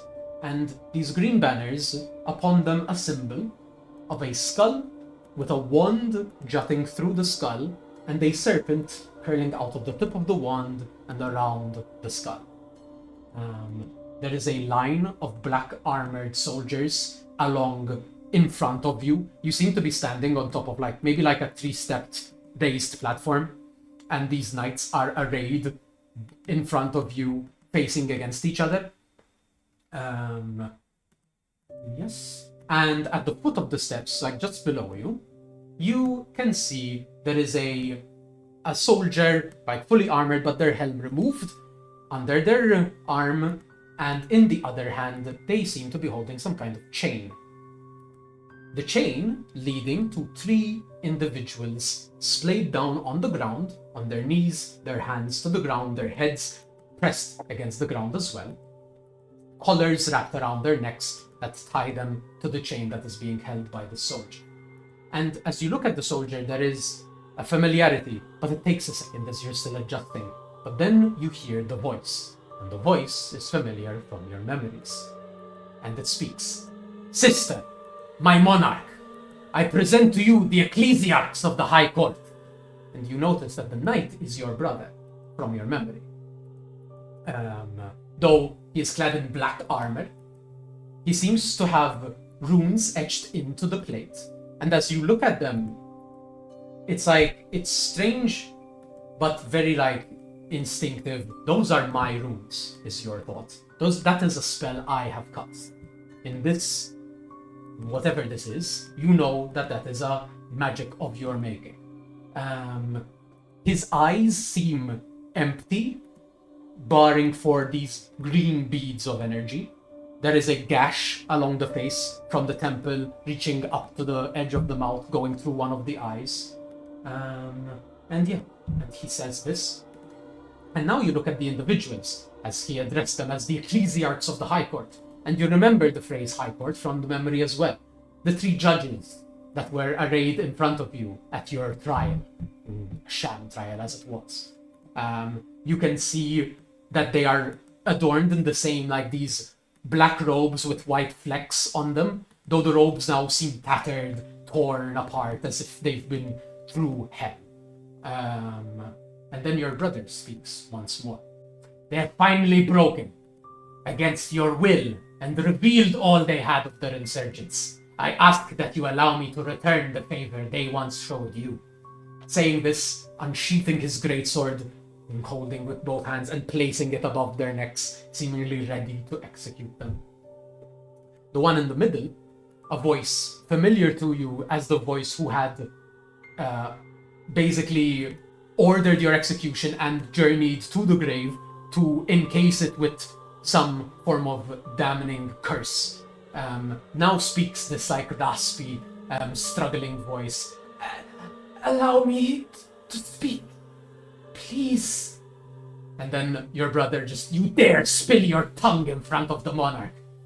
Sister, let me end this wretched filth in your name. What do you do?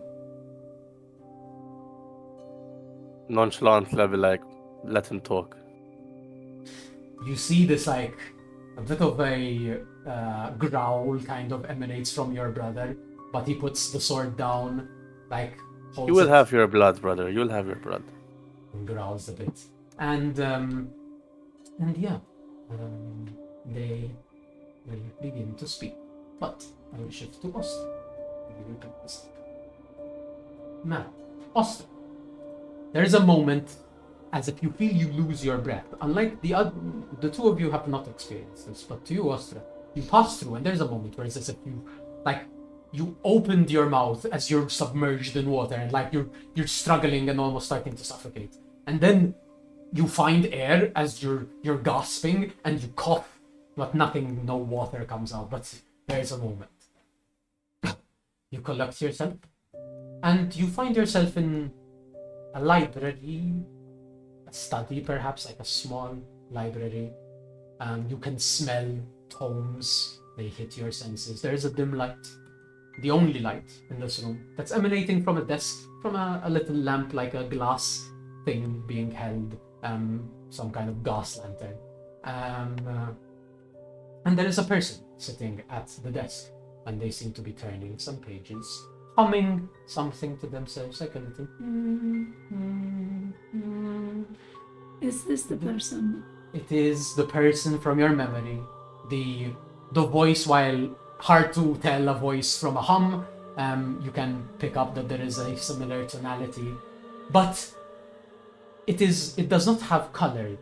The figure is familiar to you from your memory, but there is no color like there was in the memory where it was a person and you could see the clothes and the face. It is similar to how Talia looked from outside, a kind of shadowy form of the silhouette. It looks almost very, even the way she sat is very identical to your memory, like the way you remember her sitting at the table, and then she turns, notices you, and starts to kind of beckon you. And in fact, in this moment, she seems to do the same. She looks around, and the voice comes out, but it feels very as if it's underwater. Well, get over here. Over here. And she gestures to you. Very similar, almost like going like word for word as it was in your memory. And you hear that. And then behind you, you hear a door creak open. And a voice, much more clear, like not subdued as the other voices, says, "Please, miss, help me." And you hear that from behind you. I turn my head. You turn. You see the door. It is partially open. And you see some kind of like faint bluish light emanating from behind the door. You hear again, "I'll get over here," from the silhouette. What do you do? I try to smell the air. It smells of tome. It smells like books, like pages. And then you're a little bit like, not exactly what I would imagine. There's something off.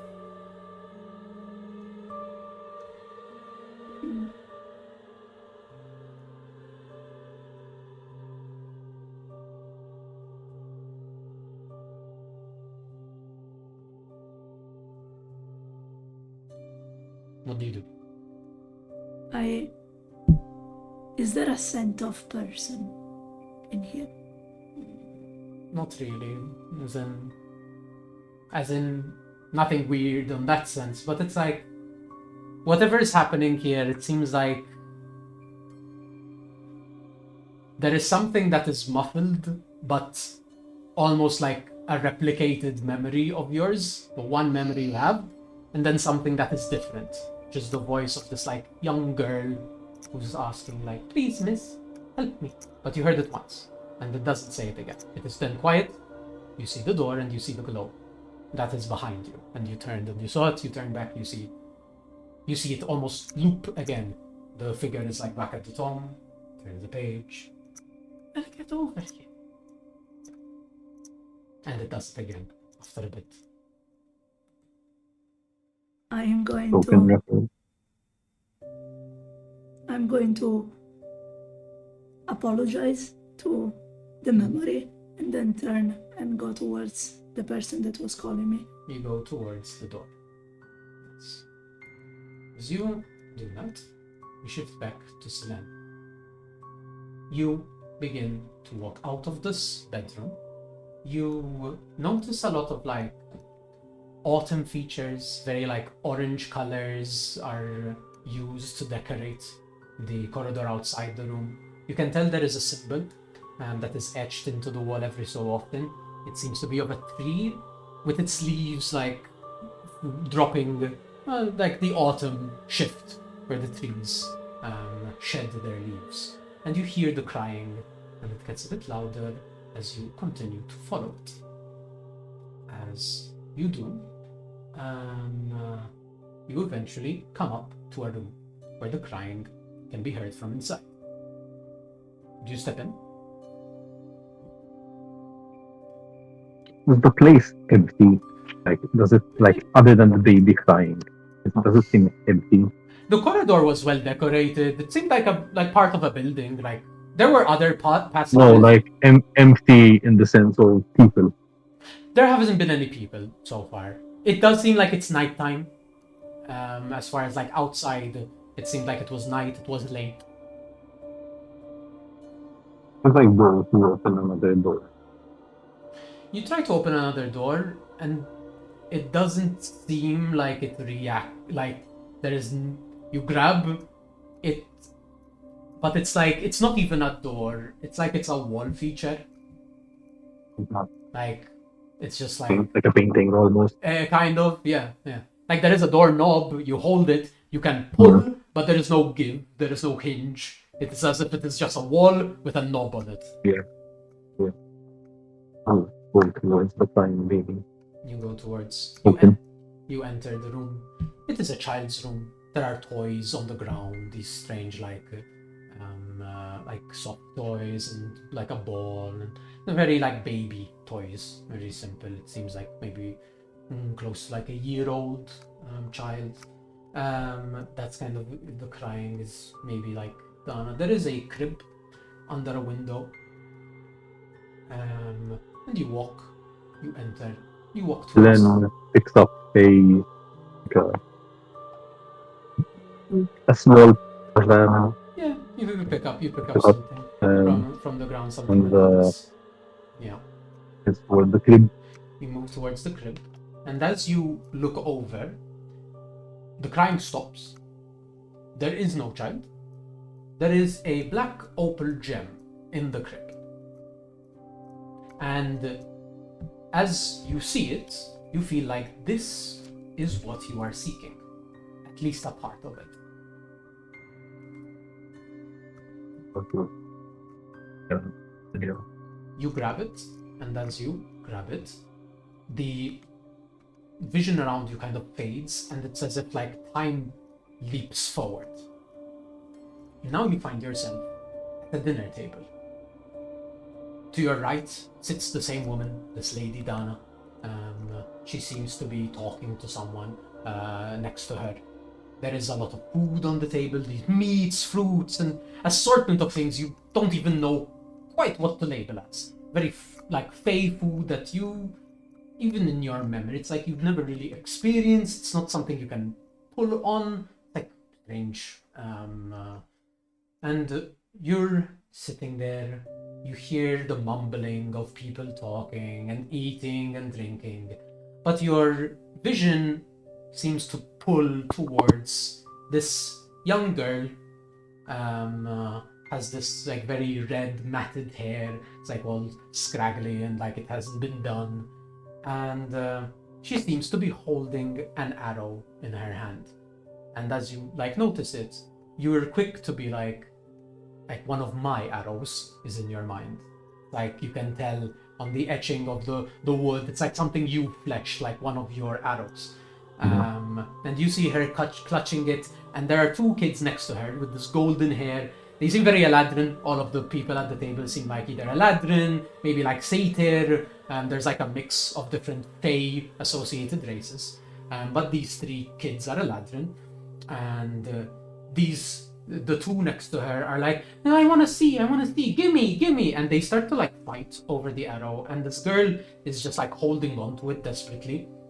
And then eventually yanks very hard to hold on to it. And she stumbles out of her chair, holding it in her hand. And she just yells out, leave me alone! And she runs out of like an archway, out of the room of this dining hall. And she runs, and for a second, all the chattering and the noise stops at the dinner table. The two golden-haired children just mutter something, we just wanted to see. But then the chattering kind of starts up again, so that this moment is ignored. Dana leans to you and is just like, it's just children being children. She needs to learn to socialize. I know these events are not to your liking either, but it means the world to me that you stay here with me. And she says this, and off in the distance you hear this whimpering, sobbing of this girl who's like clearly run off, but your high passive perception is like enough to pick up that little bit of like sniffles, as she seems to have been very stressed by that moment. And she is off in the distance. What would you like to do? I once again kiss Lady Dana on the forehead, and tell her it will only be but a moment. My presence will not be missed for that. She kind of holds on your hand as you start to like move to like get up. She holds it for a second, the same kind of level of like holding on to you, but not enough to cause a resistance. As the second that you go beyond her grasp, she lets go. And she sighs, and then just kind of continues talking. And you walk, and you begin to move along further corridors, very similar to the corridors you walked before. Though they might seem a bit different, a bit of the decor might have changed a little bit. Nothing like that really pulls your attention, something that's been rearranged, like a new, like, not a portrait per se, but more of like an engraving of some of the same symbol of the autumn tree is new. And you move along corridors, you walk upstairs. Some servants do pass by you, but they seem to ignore you. And then eventually you come up to the same room that you found before. You seem to pass by what your bedroom was, and you get to the room where you hear still that sobbing and sniffling from inside. Do you walk in? You do. Now you see the room is different. Though, where there once was a crib, there is now a bed. Toys and dolls are more like shoved to one side, like in a little corner. And what you do, like what pulls your attention, is what seems to be like a fletching kit on a desk, on the opposite side of the bed in the room. And you can see there's like the tools and like a process of like someone making arrows. Seems very rudimentary, but something. You can see on the bed there is a young girl-shaped mound under a sheet. And as you take a step in, the wood creaks a little, and she pulls down the sheets, and she looks at you, her eyes like blood red from all the crying and a bit of snot going down the nose. And she looks at you, Dad? And she just gets up off the bed and comes run at you and hugs you, and like her head against your waist, and it's just like, and holds you tight. Reciprocate the embrace. As you do so, in that split second that like you wrap your arms around, the child is no longer there. And instead, there is another black open gem in your hand. And we will move to Zenkel. So, Zenkel, this judge, member of the High Court Ecclesiarch, begins to speak. They speak of an ancient power, a great weapon used by the Church of Nihayik in times past. A weapon forged of power from Hayik herself, your own, like, the goddess that has championed you. Anyway, he speaks of it as an abominable weapon. A promise, they asked you to promise to spare their lives, and they promise to lead you to the weapon, for they are the key to open the weapon. Without them alive, this cannot be accessed.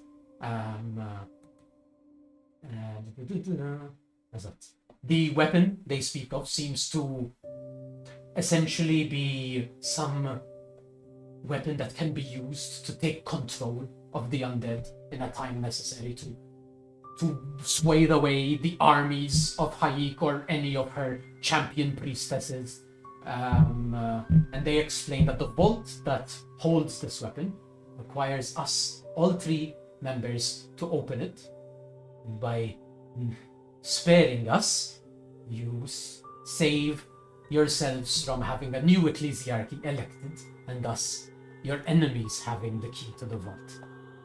We may lead you to it so that you may wish to use it or destroy it. And they say this, and before you're like ready to reciprocate, time leaps forward, and sorry. Before you begin to reciprocate, sorry, I skipped the paragraph.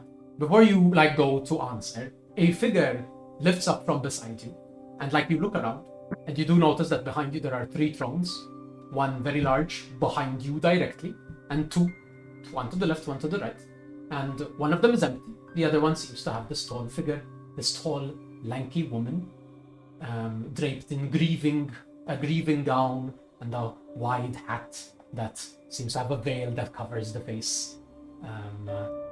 It is a very familiar visage. It is up to you, Zinkel, if you maybe. Does she look like one of the people who spoke to us at the very beginning? Yes. She looks like That's- Hayik. Hayik, okay. Yes. Can you remind me, who is the god, the good god? As in, so There's Hayik and there's someone else. Nihayik would be the one that you are Nihayik. opposed to. The Exactly. antithesis to Okay. Hayik. Exactly. Okay. Yeah. For Hayik is living and Nihayik is unliving, aka Exactly. death. But explicitly not undeath, which is death. Yeah, that's why Yeah. So, yeah. And this figure moves forward and she pulls out something from almost like the air. It is a dagger that you are very familiar with.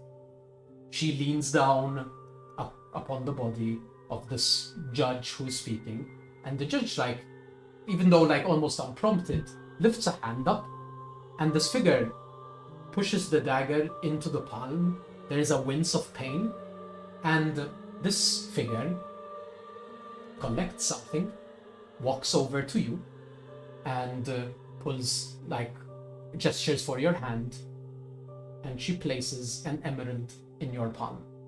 And as you look up, you can't see most of the face, but you see the smile, the very motherly smile that you've seen before, as she nods and takes her seat to your right. And with that, time moves forward. You find yourself walking along a path up a mountain. The wind is intense. The ground beneath you feels shaky and slippery as it is covered in ice and snow.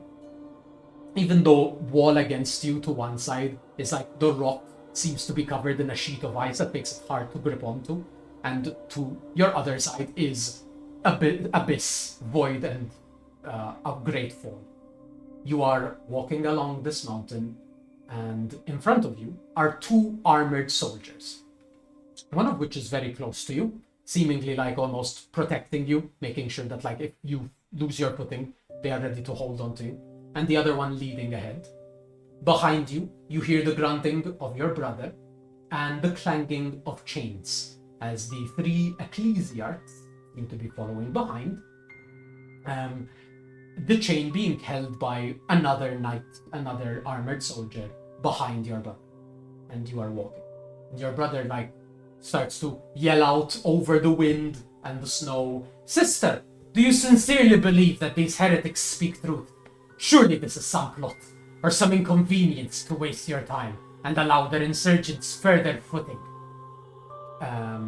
Being so pressed together as you are, you do notice that all of the soldiers around you seem to have armor that is engraved with your runic magic. And the one right next to you, for a moment, it tilts down to look at you, and you look up, and you see these green beads from inside the helm, the visor, and you can see the ridges of a skull on the inside. And now it immediately clicks. These soldiers are all undead, under your control. And you also notice your brother has a similar greenish energy, but there is a different will to him. He seems your control of him is more of a loyalty thing rather than direct arcane. Can I try just to get an idea? Yep. The judge that's in chains. Does he look younger or older than my previous memory? Older. Very older. He looks older than my previous memory. Yes. Okay. It seems like the essence is that a great amount of time has passed and things have seemingly changed. There is after I died. Yeah, that seems to be an implication of this scenario.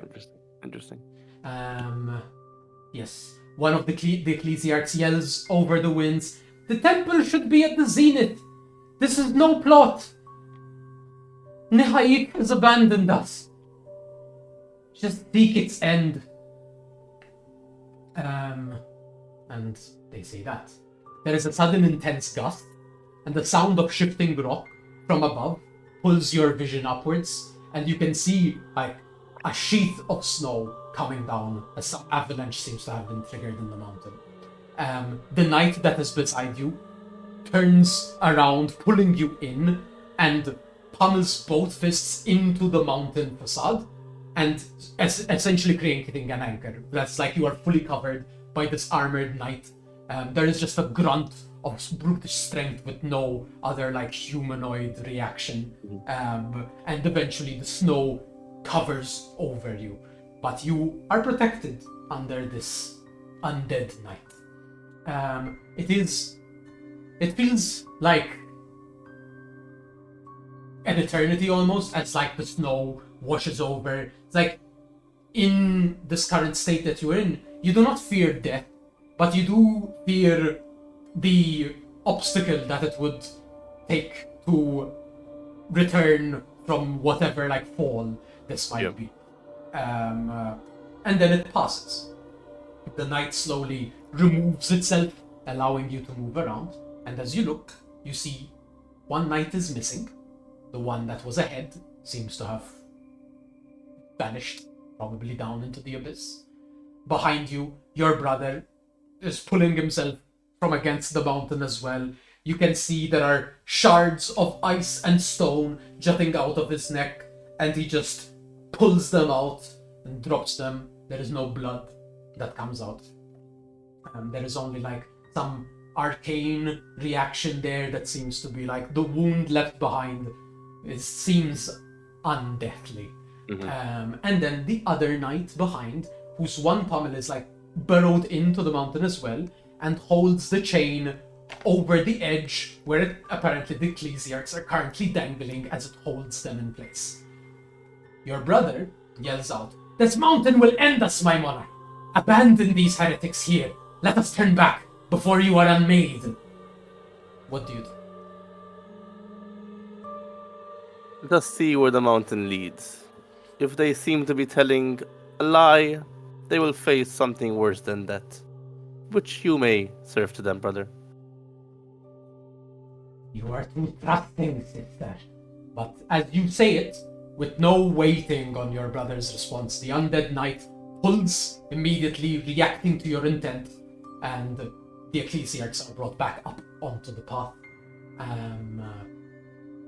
The knight next to you that protected you looks at you, nods, and begins to walk forward, taking the lead, but still keeping a close, like a hand back, like to give you a bit of support on the empty side of the path. As he takes a step, you notice something in the snow, like where he was standing before, and you see a greenish glow, another emerald, lying in the snow. I'll pick it up.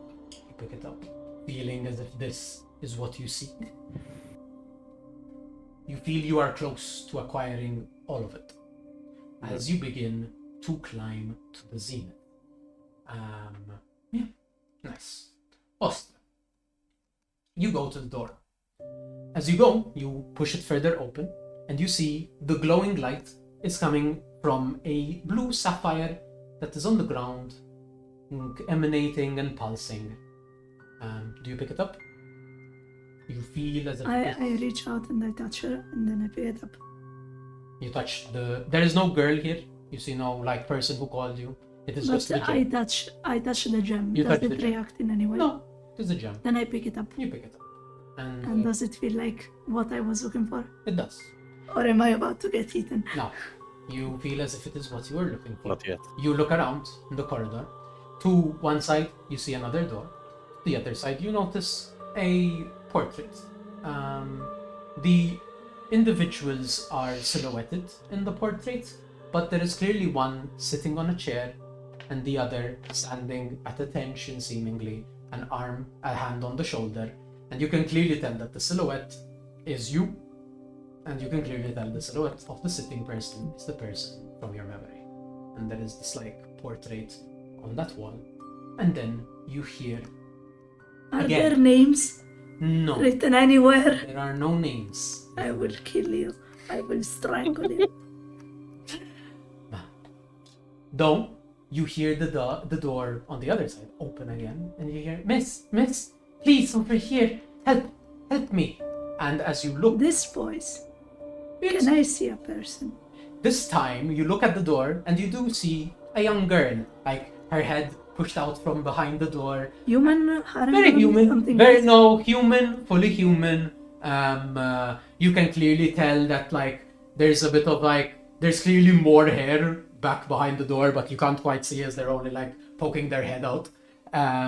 Very young, like no more than 7 or 8. And she's just like, please, miss, over here. And Is it? Does she look like the person? no, Fuck.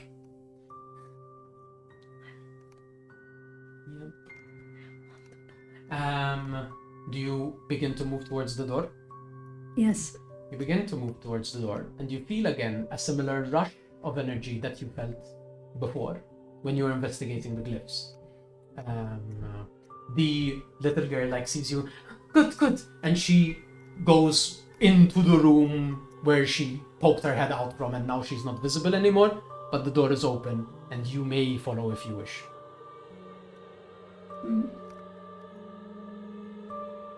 What's this room like? Right now you're in the corridor. Do you walk towards the door? Yes. You walk towards the door. Is there wait, before I do that, is there anything else in the corridor? No, just the portrait. There's a bit of another like. And what does this like? In this portrait, what do we look like? It's hard to tell because it's like a silhouette. It's like the painting is not done, or it's like the color has been robbed of where the individuals are. Yes, but But at they least look- a position, anything. one is sitting like arms on like the rests of the chair. The other one clearly you standing like behind the chair, a hand on the shoulder of the one sitting. Yeah, like it's hard to tell more than that. But Yeah, no, I'm just curious. yeah. You walk towards the door? Yeah. You do so. As you walk through, the area around you shifts. It's as if the room you entered doesn't make sense to the room that you came from. As now you are in the corridor, like a cobbled corridor. You look around. It's very dimly lit, like you can barely see like a little bit of light here and there. And then you hear the sound of like something clinging against bars, like metal bars. And then you realize you're in like a prison dungeon. And the sound is emanating from someone kind of like maybe behind you, maybe a cell or two away, like ringing a cup against the bars. And you hear the voice of this girl, though a little bit more aged up, and you hear, Miss, over here. I follow. You follow, you take the Is there scent? It is damp. It's not too much of a reek, but it does smell a bit unclean in the area. But more like, maybe closer to like sweaty and like prisoners are being held here, is the vibe. And you walk over and you see this like young girl, now a little bit more like a teenager, kind of. You see the hair now, it's long and matted, it's spilling out behind her back and onto the ground, like almost filling like a bit of the room. Wearing tattered clothes. And she just said, do you think you can help me? You should have the key. What does this person look like? Human, pale, very like, I'd say blue, but like closer maybe to green eyes. The hair is a kind of brown, maybe pushing onto gold, like a little bit blonde at the tips, but more like brownish. Like again, the hair is matted and long, a little bit malnourished from like what you can see. They're very thin, a bit dirty. The fingers look like they have dirt under the nails. Yeah. And she just says, you should have the key. And then you hear a muffled voice, similar to the voice from your memory, but it is the same, as if it is underwater. You're, hey, Ostra. Ostra, right? You're from the library. It's me. Come on. Let the poor scholar in need free, won't you? And you see like a hand, a silhouetted hand, like from like 4 more cells down, like waving towards you. And then the teenager in front of you just says, the key only works once. And you're kind of like, your hand moves to your necklace, like as if like not even like thinking. And it is no longer the necklace, the amulet, you know, but it is a key, like a key. Question: on a what chain. is that? The hand that's like waving me over? It's like a humanoid hand, but it's black, silhouetted. Okay. Yeah, there's no other features that you can tell from that. You notice the key, and the key has the same like runes that your amulet has, but it seems to be in the form of a key right now. And you hear again, hey, Ostra, right? You're from the library. It's me. Come on. Let the poor scholar in need free, won't you?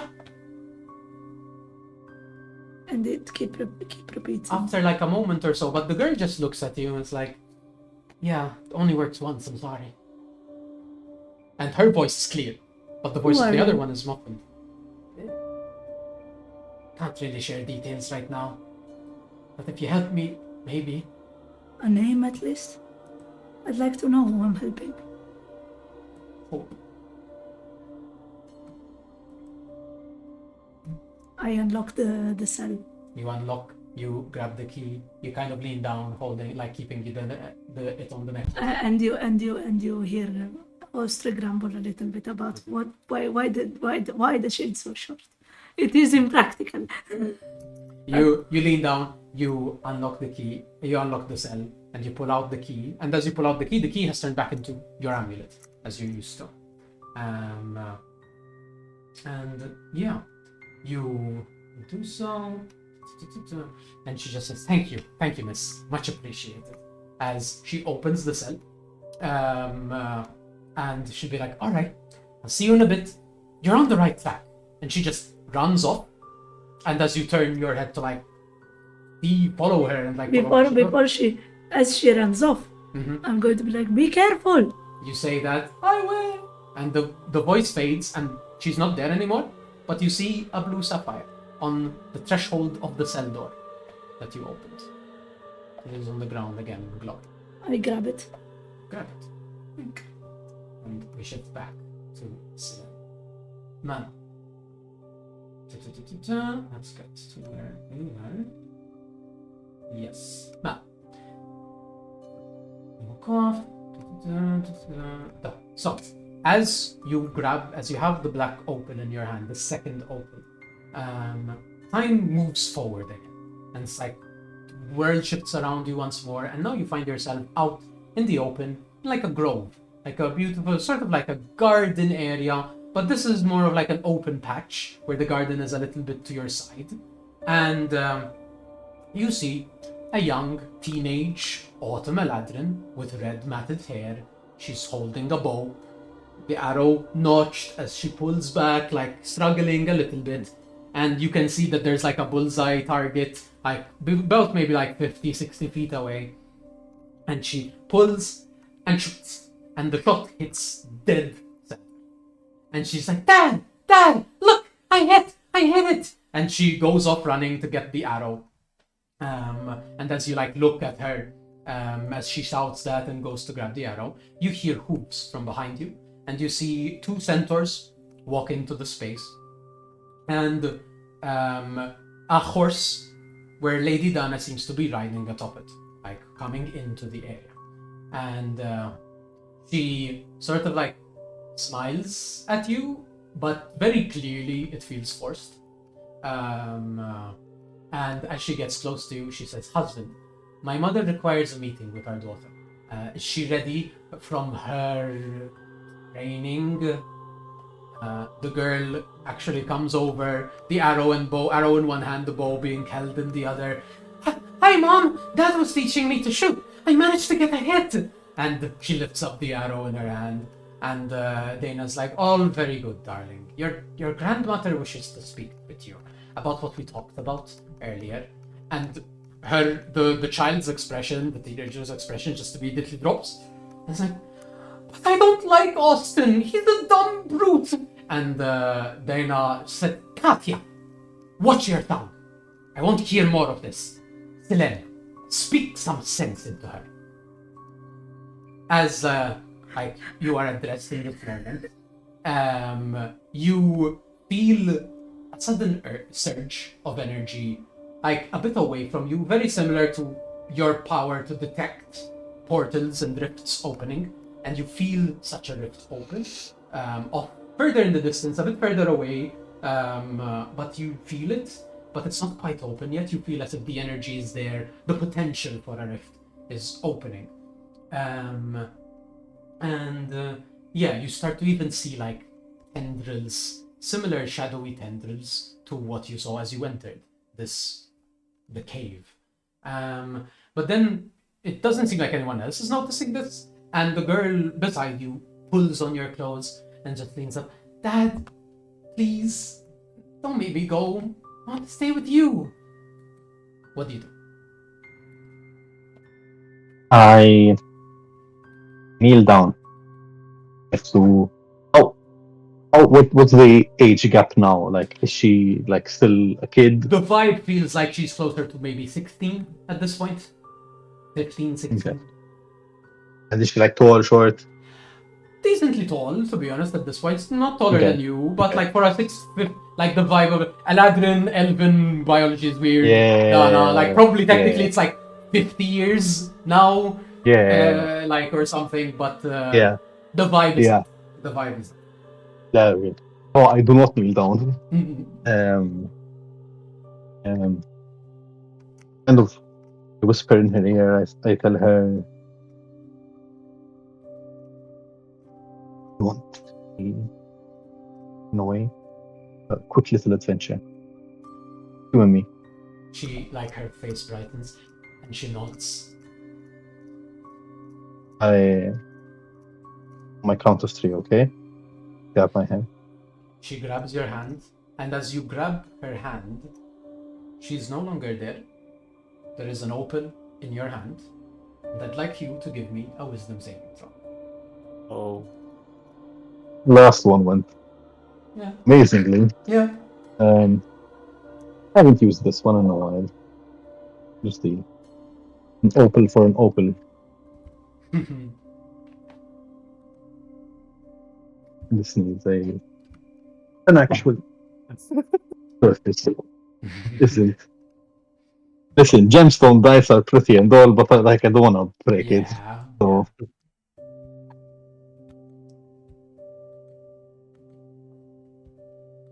okay. Well, yeah. 15. 15. Yeah. You focus your mind, I'm scared. and like you feel the gem, and suddenly the space no longer feels real as it felt before. You hear swords, and then you look and you see a halberd.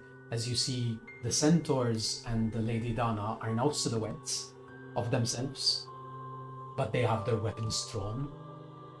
And you see the rift form ahead. And you just barely manage to like restrain your mind and see through the illusion now, noticing that like, yes, this is on an illusion. I have what I need. And now your instinct is to run. And we'll keep you there in that moment. Zenkela, you reach the zenith with the ecclesiarchs in tow. The sun, yes. And for a moment, like, you begin to walk ahead, and then time shifts where you are there. You are up at the zenith. You can see your soldiers are clearly tattered, and not just from the weather. It seems like they've been in some skirmish. They have claw marks on their armor. You can even tell that you yourself are like exhausted. You haven't been struck per se, but perhaps like whatever in this scenario, you have cast some great magic and exhausted yourself somewhat. And you're panting. But in the space, the weather subsides and it is calm. And you can see ahead below you, like these vast, smaller mountains stretch far and wide, forests ahead, and some kind of like, perhaps like a city off in the distance that you can barely see off the horizon. Yeah. You are there. You see that this open clearing, other than the clearing itself, against like a side of the mountain, like almost like it's as if you've reached the zenith, but there's still like a little bit of like a mound, sort of a kind of like part of the jutting tip of the mountain, where technically you can't really climb there unless you're like holding onto its side. And you see in the face of that little ridge, there is the temple entrance. What seems to be like statues depicting the Hayik to either side. This like robed figure, no face, but the robe is like etched with like little dots, the same similar robes as the judges were wearing. And the temple door, seemingly made of like silver, with 3 like indents with the shape of hands on them, lined up next to each other. And one of the ecclesiarchs says, we are here, as they kind of stumble, and like one of them like collapses to the ground. And you can see they are near death.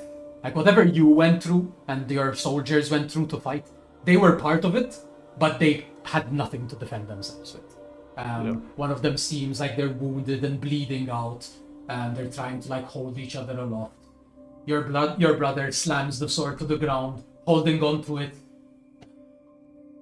Sister, what if they release something to slay you? We are battered. We have faced guardians and monsters in their lives now. Let us rest. Perhaps we may understand how to open this ourselves tomorrow. The ecclesiarch, like the one that spoke, looks at you, and you can tell that in their eyes you can see death approach, and you know that they will not survive the night. If you are to allow them to open the temple for you, it must be done now. Otherwise, they will either your brother might kill them outright, or they will die in the night. What do you do? In this moment, do I have an idea of what's behind this door? Your best... Or what was the idea of the coming idea here? is there is some weapon there that can be used to control undead, that can be unleashed to control the undead. And they wish to give it to you. so that it is in your hands rather than in someone else's. They wish what I guess like what in this current scenario your mind tells you is that they have given up on their god and they wish to see whatever apocalypse their religion believes in, which they believe it to be you. Like your mind goes back to the title Bringer of the Sundering. Can I try reading the door? Does any rule anything that's made? You try. It is a warning, maybe something. You can tell that it is in Celestial. There is some kind of riddle. I read Celestial.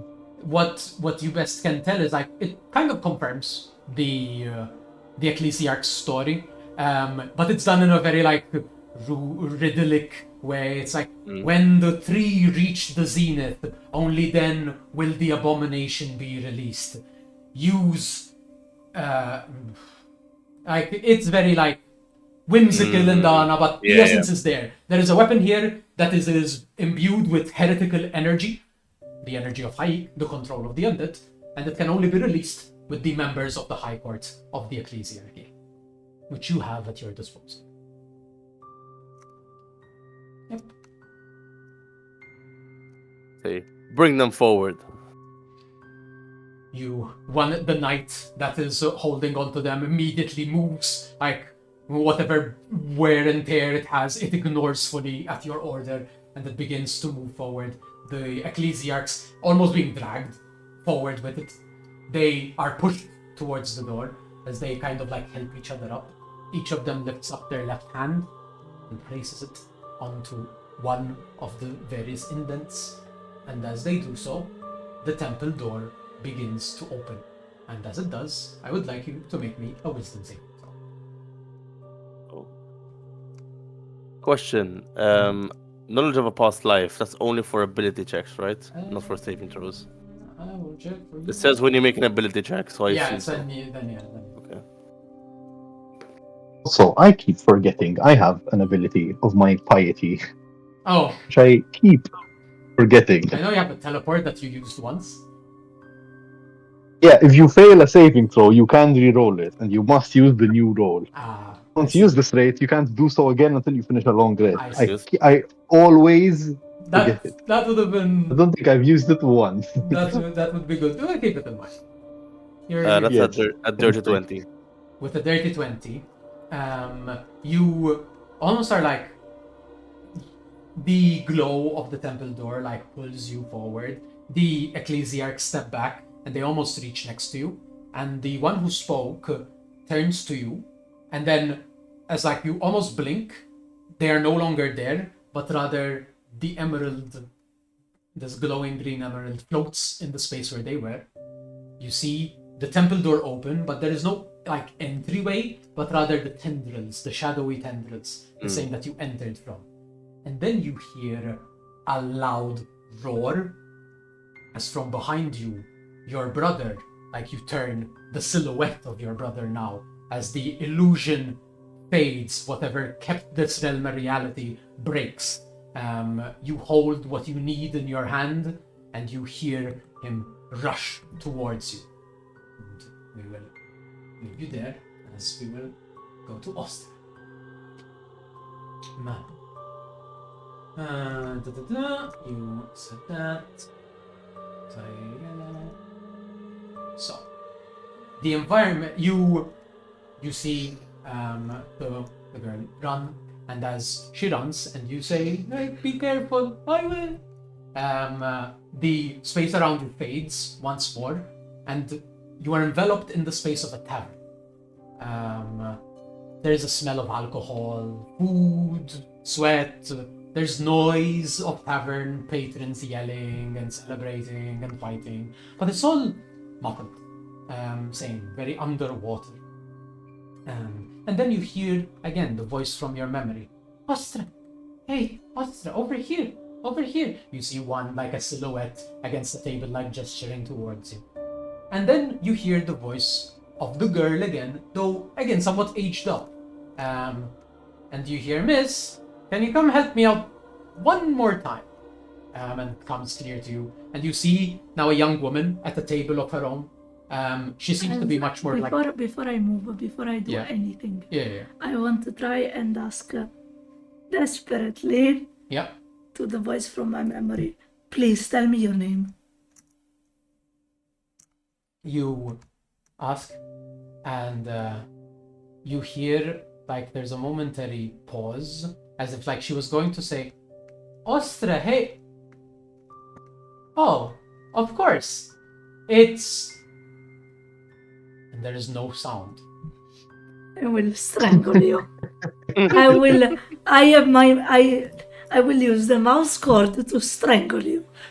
Listen, okay. There is mysticism here. Mysticism my ass. I just want one name, bro. The DM is not your bro. They will make it 10 times worse. You're my girlfriend. You should pity me at this point. No, that's not how this works. You say that, there is that reaction, and then there is a shift in the air. The sounds all stop, and you feel a sudden like a gut-wrenching feeling in your chest. And then it shifts again, and the tavern becomes vibrant once more. And you start to hear the noises of the tavern. And you feel like the silhouette of the woman becomes full visage. Like properly looks like what it looked like in the memory. This like very relatively like Caucasian, almost like dark-skinned person with like wearing very desert-like attire.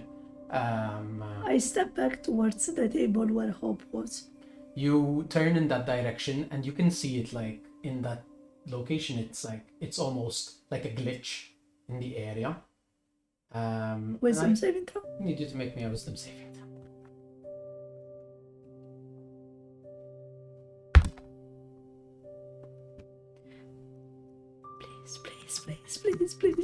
Please. What, 15? 15. You start to feel like you feel a hand, the hand of the person from the memory, like come at you, and it's like, Ostra, hey, oh, come here, sit down. I can help whatever you need. Like I promised, I can help. And as the hand comes down on your arm, on like your wrist, you feel it change into metal.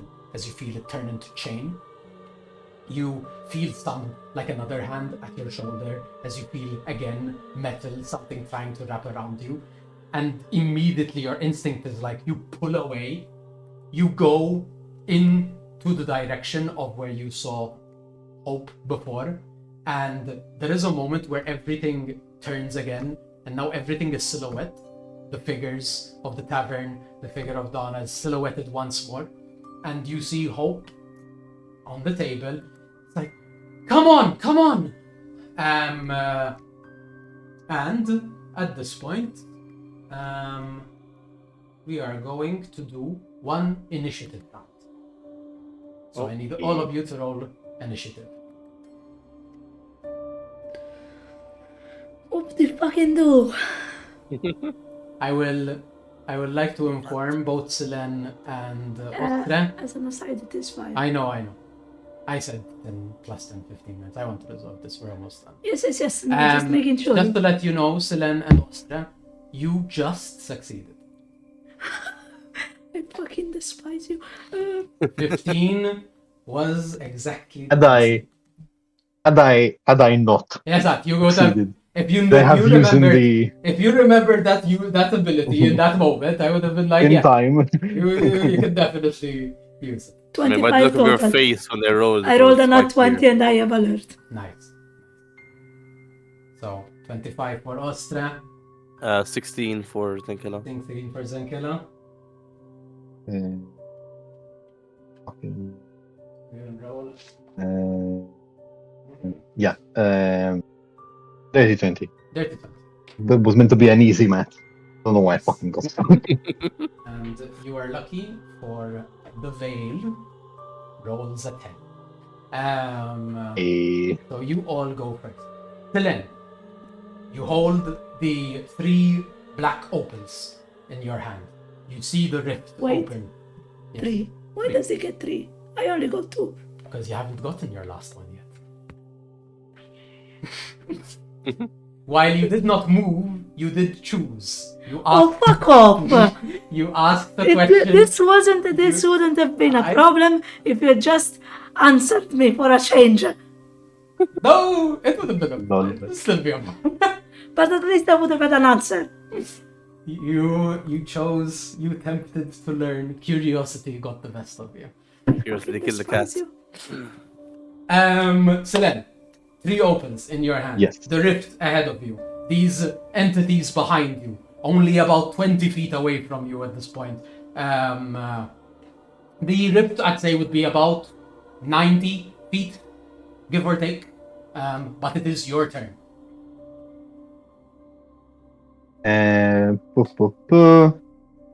Yeah, I bonus action, Blessing of the Raven Queen. Mm-hmm. So I am 30 feet ahead, Lovely. and I action dash full movement. You Keep go going. full running through the grove around you, almost like breaking apart as glass shattering as the pieces of the grass just float in this empty void space, and you leap through and you emerge out into the Valley of the Veils. And you feel now you open your hand and it is a singular large black opal in your hand. And you are out of your veil. Wishful thinking. I would like to see if the plushie stuffed animal that I found in the first section, if I still have that. Give me a charisma check. Look at that, those. There has to be a bit of a DC. It is your force of personality. Yeah. This is not a saving roll. No, this is a not charisma saving check. throw. Yes, this is a check. That's the one. Ooh. I'd say you pull it out. It is in your hand, and then it shatters as glass. As the illusion of it fades as well. Sad. Yeah. That is fair. Zenkela, you are also first to act in this moment. You grab this third floating emerald globe. I'm sorry, how much Sorry. did they fucking roll? I have a 25 in initiative. You roll first before the initiative. I'm going in the order that I introduced every character. You are all first. The veil got a 10, so I didn't need to initiative this in a weird way. Zenkela, yes, you've grabbed the last one. They are in your hand. Like the silhouette of your brother is about again 20 feet or so away as it charges at you, but it's about only 20-30 feet away to get to the Okay. exit. Sure. So I will run. You grab. I'm gonna run 30 feet because he said Yeah. 30 feet to It's get to it. within running But- distance. It's As I'm running just out of pure fuck you, I'll just throw a witch bolt at. you toss My out brother. a wedge bolt. Give me an attack roll. Do I get the help action from my snake or no? No, I'd say for this Damn it. no. Technically, you would have had advantage on the wisdom saving throw that you did before. Fair enough. Well, Well, it's a natural one, so I'll just run out. you launch. It just hits against the chest plate, and it fully ignores it as whatever magic you have imbued into the plate is absorbs the lightning, and you bolt into the temple, and you emerge out in the Valley of Veils, and you hold in your hand a large emerald, a singular large emerald. Lovely. Lovely. Otter, as your moment to act, you can see that I go for hope. you move in that direction. You feel you've managed to as you gave in to a moment of temptation to learn something you needed to know. Hey, you did it. You chose. You asked the direct question. You realize, you know that you have not fully completed what you needed to do. You see Hope gesture to you. Here, get over here. She is about like 20 feet away, but then you feel the rift start to open, and it is a further 40 feet away. I run for Hope first. Okay. You go for Hope. She looks at you and it's just, you just had to ask, didn't you? You always have to ask. Every time. And she says this with like, there's a knowing there that like you don't understand, but she says this. Fine, it's fine. Here, she pulls your hand, who gives you the blue sapphire. And it's just like, fine, go. And she does that. She gives you that. And yeah, I'd say, because you have, actually, no, it is 90 feet. So it is 70 feet away. Sorry. So you're 70 feet away from the rift. As like the tavern shatters around you, there's now like this almost like pale void. There is the table and Hope there, and these silhouettes of all the tavern patrons like rushing towards you. Bonus action dash and first I do the last 10 feet of movement that I can do because you said 20 feet. Yep. I have 30 feet revolt and then bonus action dash. Do you have a bonus action dash? I mean, I haven't used my bonus action. But you're not a rogue unless you have some feature that gives you Only a bonus rogues action can. Fuck off! Unless they have I hate mobile. you. dash. I as a level 1 rogue, I don't even have that. So Yeah, it's like I think mobile is the feat that has it. no, mobile is just like an no. Doesn't know that. No, it's just Yeah. if you have What a is it? teleport What is it? ability, if you have like Oh wait. If you're Selene and have like 3 different teleports. yeah, Lol. yeah, Flexing. Casually flexing. you're a warlock. Oh. What do you got? I have Thunderstep, I just have to check how far it takes me. Okay. Because I do not remember. Do you got it? I can I'm check. trying to find it because I am bad at this. Thunderstep. No, Thunderclap. This is Thunderclap, not Thunderstep. What? So range 90 feet. You teleport yourself to an occupied space you can see within range. So you have 90 feet. I teleport myself into the rift. You use your thunder step. You call And, the and as I boom. go, I am going to turn to Hope and I'm going to be like, I'm sorry. And she just does this. And yeah. Maybe some other time. And you step through. Yes. And you step through. You exit. I into have the all veil. 3 though, right? And you have all 3. You now have a large blue sapphire in your hand. As you leave, you can also notice on your wrist, like not on your wrist, on your arm, just below the wrist, you can see there is like almost like the markings of the metal chain that was wrapping around.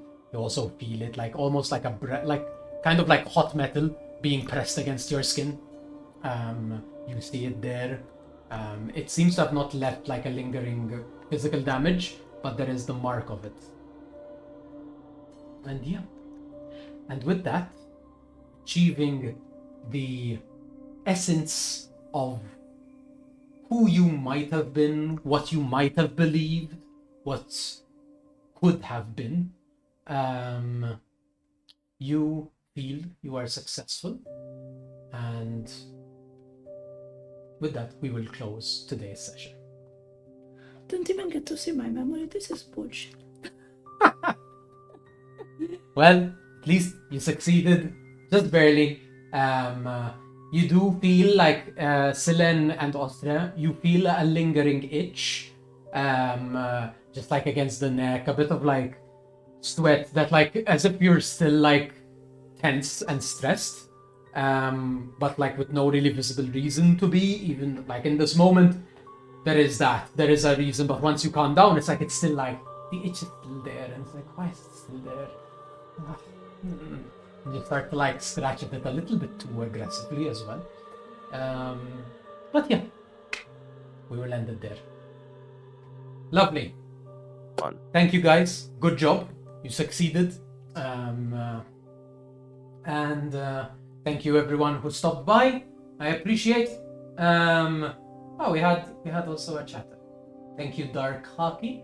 I will look into your mind. Let's see. You can tell me your stream so I can watch whenever you're live. Thank you. Yeah, we will try to be a little bit more prudent on schedule, but just to remind everyone, schedule-wise, Sleeping Gods tends to happen a little bit more erratically. We try to do it once a month, but sometimes scheduling issues might occur. Otherwise, Tales of the Rapture happens every 2 weeks on Wednesday at 8:30 p.m. In fact, our next episode will be next Wednesday. Thursdays, we tend to do gaming streams, usually around 8:30 p.m. CEST, always. When we have more time and perhaps when Russell and Adam figure out a little bit more of a stable... Next year should be the beginning. Yeah, like a new beginning. We will start doing more Monster Mondays as well, which will happen on Monday around 6:30 p.m. And the off Wednesday, we try to do D&D discussion or like reviews whenever we can. But sometimes we might just do gaming as well. So yeah, that's about it. Thank you everyone for stopping by. Have a good day, have a good night, and we'll see you next time. Bye-bye. Night. Good night.